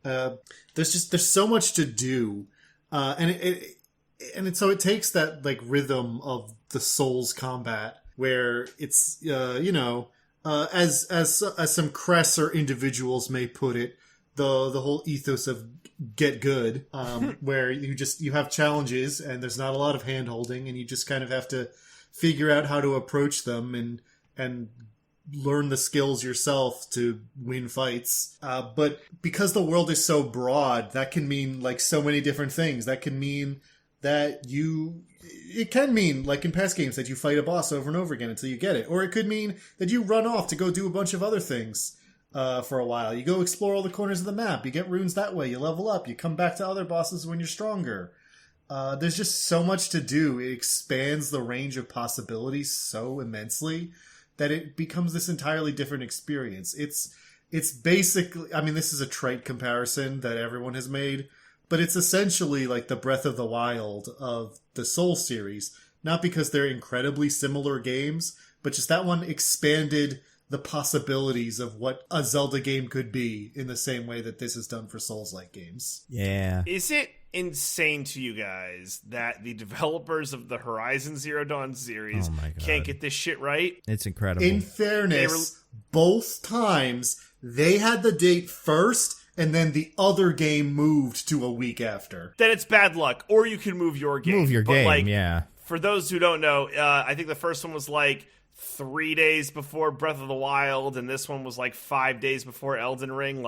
These guys just can't get it right, man. I heard some good stuff about, Horizon Zero Dawn. People that would be I don't know, if you gave them another week or two, there'd be a lot of good word out there. But they immediately got sucked up into Elden Ring. So, yeah, that's what happens when you put your game out at the same time as other things. It's tough to And deal with it. I guess there was a chance that Elden Ring would have been bad, but I just feel like there were so many signs From Software, it has an incredible track record.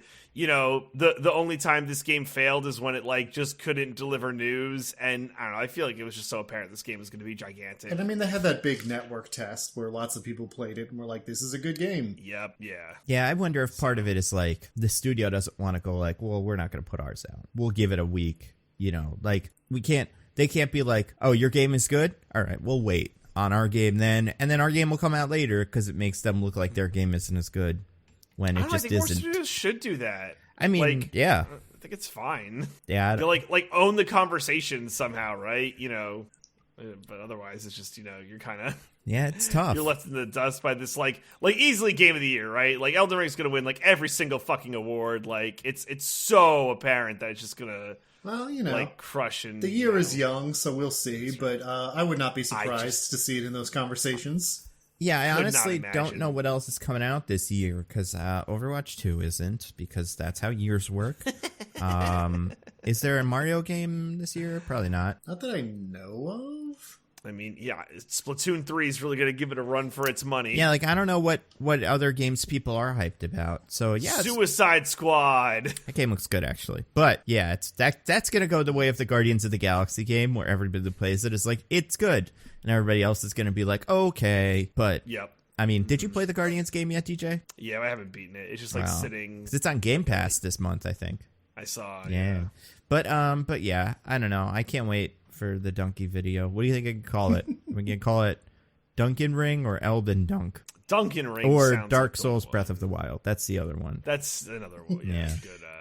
I will say, also as a longtime Souls fan, another thing about this game that is like so kind of wild to see is people like you two getting into it, and like it kind of, this one feels like it's just a hit in a way that, while the other games were very popular and influential, they just didn't have the same.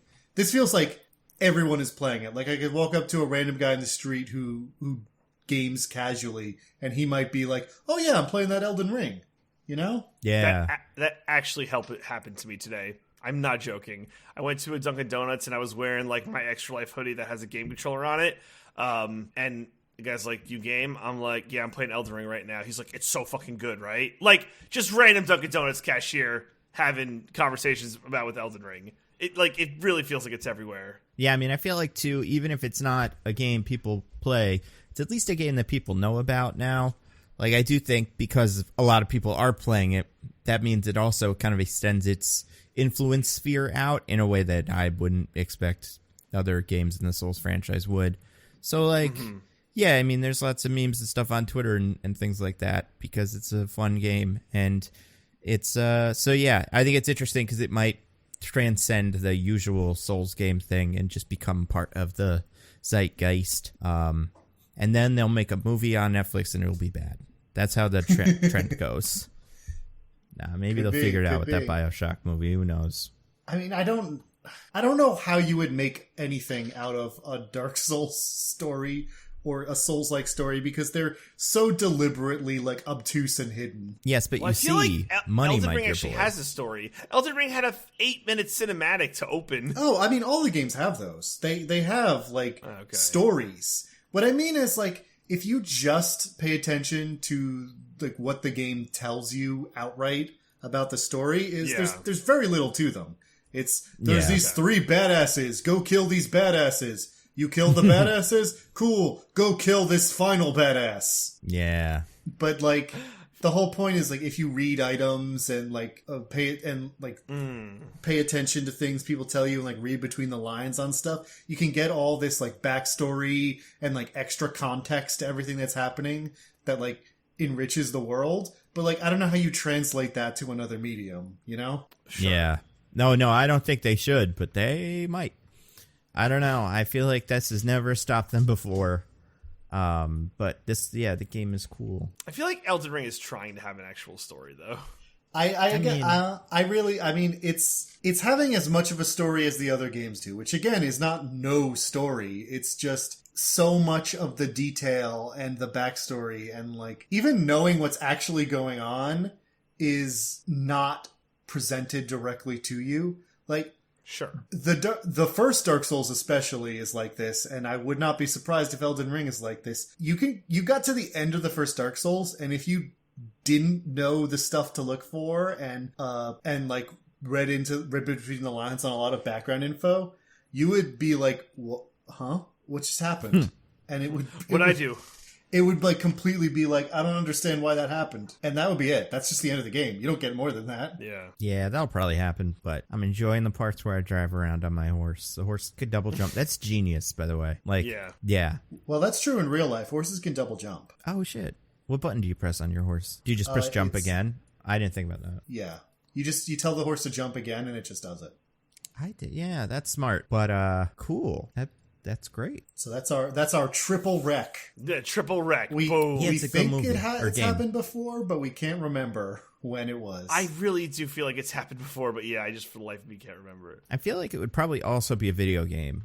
Part of me Yeah, like wants a to think huge it is, one. but I don't know what other games like we three have. Or a different movie or TV show. Yeah. Maybe a TV show. I'm looking at my Not like a Squid Game, but like close. Well, it would have to Yeah. be something we didn't do because we don't wreck things we've done on the podcast. Did we do right? a triple wreck of Hades? I think our Hades wrecks came at different times though because we kind of staggered when we started playing it. That's Because I didn't true. find out about Hades until you guys told me about it. Yeah, then I don't know. Nothing on my list right now that I'm looking at least on my Well, I'm Steam sure list Roger is will something. tweet it at us. Yeah, let us know. Yeah. I'm excited to hear it. Yeah. I mean, anything else that's worth wrecking that you want to throw out there before you forget? Nah, I mean that's like literally all I've been doing is playing like Elden Ring in my spare time. Like, Yeah, it's pretty consumed much. so much of my life, and I love it. I feel that. What about you, Diggins? Anything? Yeah, no, it's just been all Elden Ring all the time, baby. See, I've taken some diversions. I did a little bit of like watching stuff. I watched caught up on Pam and Tommy, which is great. Okay, Fascinating, just like story, and also the prosthetics and stuff are I need to see a whole making of. Just so weird. If you know the show, you'll know what I mean. After Party's still great. That finishes up this week. Can't wait to see that. Have either guys watch that? I No, need to. I can't- like really need to. If it wasn't for Elden Ring, I probably would have started this week. I mean, I don't know what it's going to be like, but it is like it's a mystery show, so the mystery is going to end this week. So I don't know, stay off Twitter if you have a second and watch Right. it before, but otherwise just try to avoid that. It's my rule. Always just stay off Twitter. Yeah, So it's a good rule. it definitely helps. And then the other thing I watched, I finished reading The Other Side of the DC Universe, which is great, by John Ridley. I think I recommended it a little bit last week, but this week I finished it. It's very good. It's like, what if the black characters in the DC books all had their own book to go like, man, Superman, I get it, but also he's doesn't understand me, says Black Lightning. So like, cool book. And I watched a movie that Diggins has recommended before, but I will forget if I don't say that I watched it. And it is called French Dispatch. That's what it's called. It's interesting. I think it takes a little while for me to actually get going, but when it's going, I think it's interesting. But yeah, have you seen it, DJ? No, it's on the list because Michelle really wanted to see it. But yeah, we're like making our way through all the Oscar movies. Like I did watch Don't Look Up over the weekend, but the French Yeah, Dispatch isn't one of those movies, DJ, as you might have heard. Oh. now I'm aware, but I'm just saying like after I do that, I'll probably go to the French Dispatch. But yeah, I watched Don't Look Up over the weekend, but I'm not putting that on my rec list. You like that because it said something, Sure did. It did. I sure did. Yeah, so French Dispatch is cool. Oh, you know what else? I forget why this was in my head before, and it came, like, I think we said something that kind of reminded me of this. I've started watching Happy Endings again. Either of you guys ever watch that show? No. Nope. It's my comfort show, like my Scrubs or New Girl or whatever. It's a very funny sitcom, and I like it, so it's good. Okay. That's like been those things that I just said. All of those things have been the things that I have kind of been consuming while Elden ringing in the background. So Nice. yeah. Next week, like I said, the Batman. Anything to plug, DJ? Same Roses and Rejections. We did a pretty unremarkable hometowns this week. I think next week's episode is going to be really interesting because I think there's some pretty big implications for Fantasy Suites. I think the women get mad that he might sleep with other women during the Fantasy Suites. Imagine that. Did the Bachelors usually say, I won't do that? Or do they just all look at each other and go, we know what's going on, so we're going to all be It's cool? usually the latter. It's super usually the latter. Okay. So that's why I'm a bit confused. I have a theory that like they're teasing that as the big deal, but I think the actual big deal is that he says, I love you to all three of them. Aw, he's so loving. Yeah. I think that's going to be the big blow up. Isn't it great that he has such a big heart that he can love 3 women at Yeah. the same time? It's like me Right. when I walk by 3 dogs in like the street. I'm like, oh, you're so cute. And then I see the next one. I forget about that last dog. And then third dog. Yeah. He's like that, but with bachelorettes. I have a theory that this one might not end with a proposal because he's so trash. Oh, We'll boy. see. Oh, what a What scandal. about yeah. Could another bachelor sweep in and do a secret proposal or something? Yeah, can you imagine? Yeah. It's me. I'm one of the ones you already forgot about. I did a racist thing, but now I'm back. I don't know if that guy exists, but something. That happens all the time after the cameras turn Yeah, on, I've so- been rehabilitated and now I'm cool. Yeah, I don't know. Diggins, what Yeah, about just you? check that out. Oh, yeah. Diggins, anything to recommend that you have been doing? To plug, you might say? Yes, to plug. That would be a word you use for that. The one I Not said really, also just- counts. Just my usuals, my newsletter, a littleperspective.substack.com, and my I stream sometimes at twitch.tv/this is an odd name. What are you streaming now? Well, I'm a little between things at the moment. I thought about streaming Elden Ring, but I play it so much that would be, I don't want to. If I stream something, I end up playing it less because when I'm in the mood to play is not necessarily when I'm in the mood to stream. And I feel that, yeah. I don't want to not be playing Elden Ring. And also, I would embarrass myself because while I've played so many of these games, that doesn't mean I'm good at them. That's my big reason for not streaming this game, is I don't want to embarrass myself, so I understand that. My friend Bridget, who streamed Deltarune and Resident Evil Village with me, we might move on to Inscription next, but you can just follow my Twitter to see when we're going to do that because I'll announce it there. That game looks fun as hell.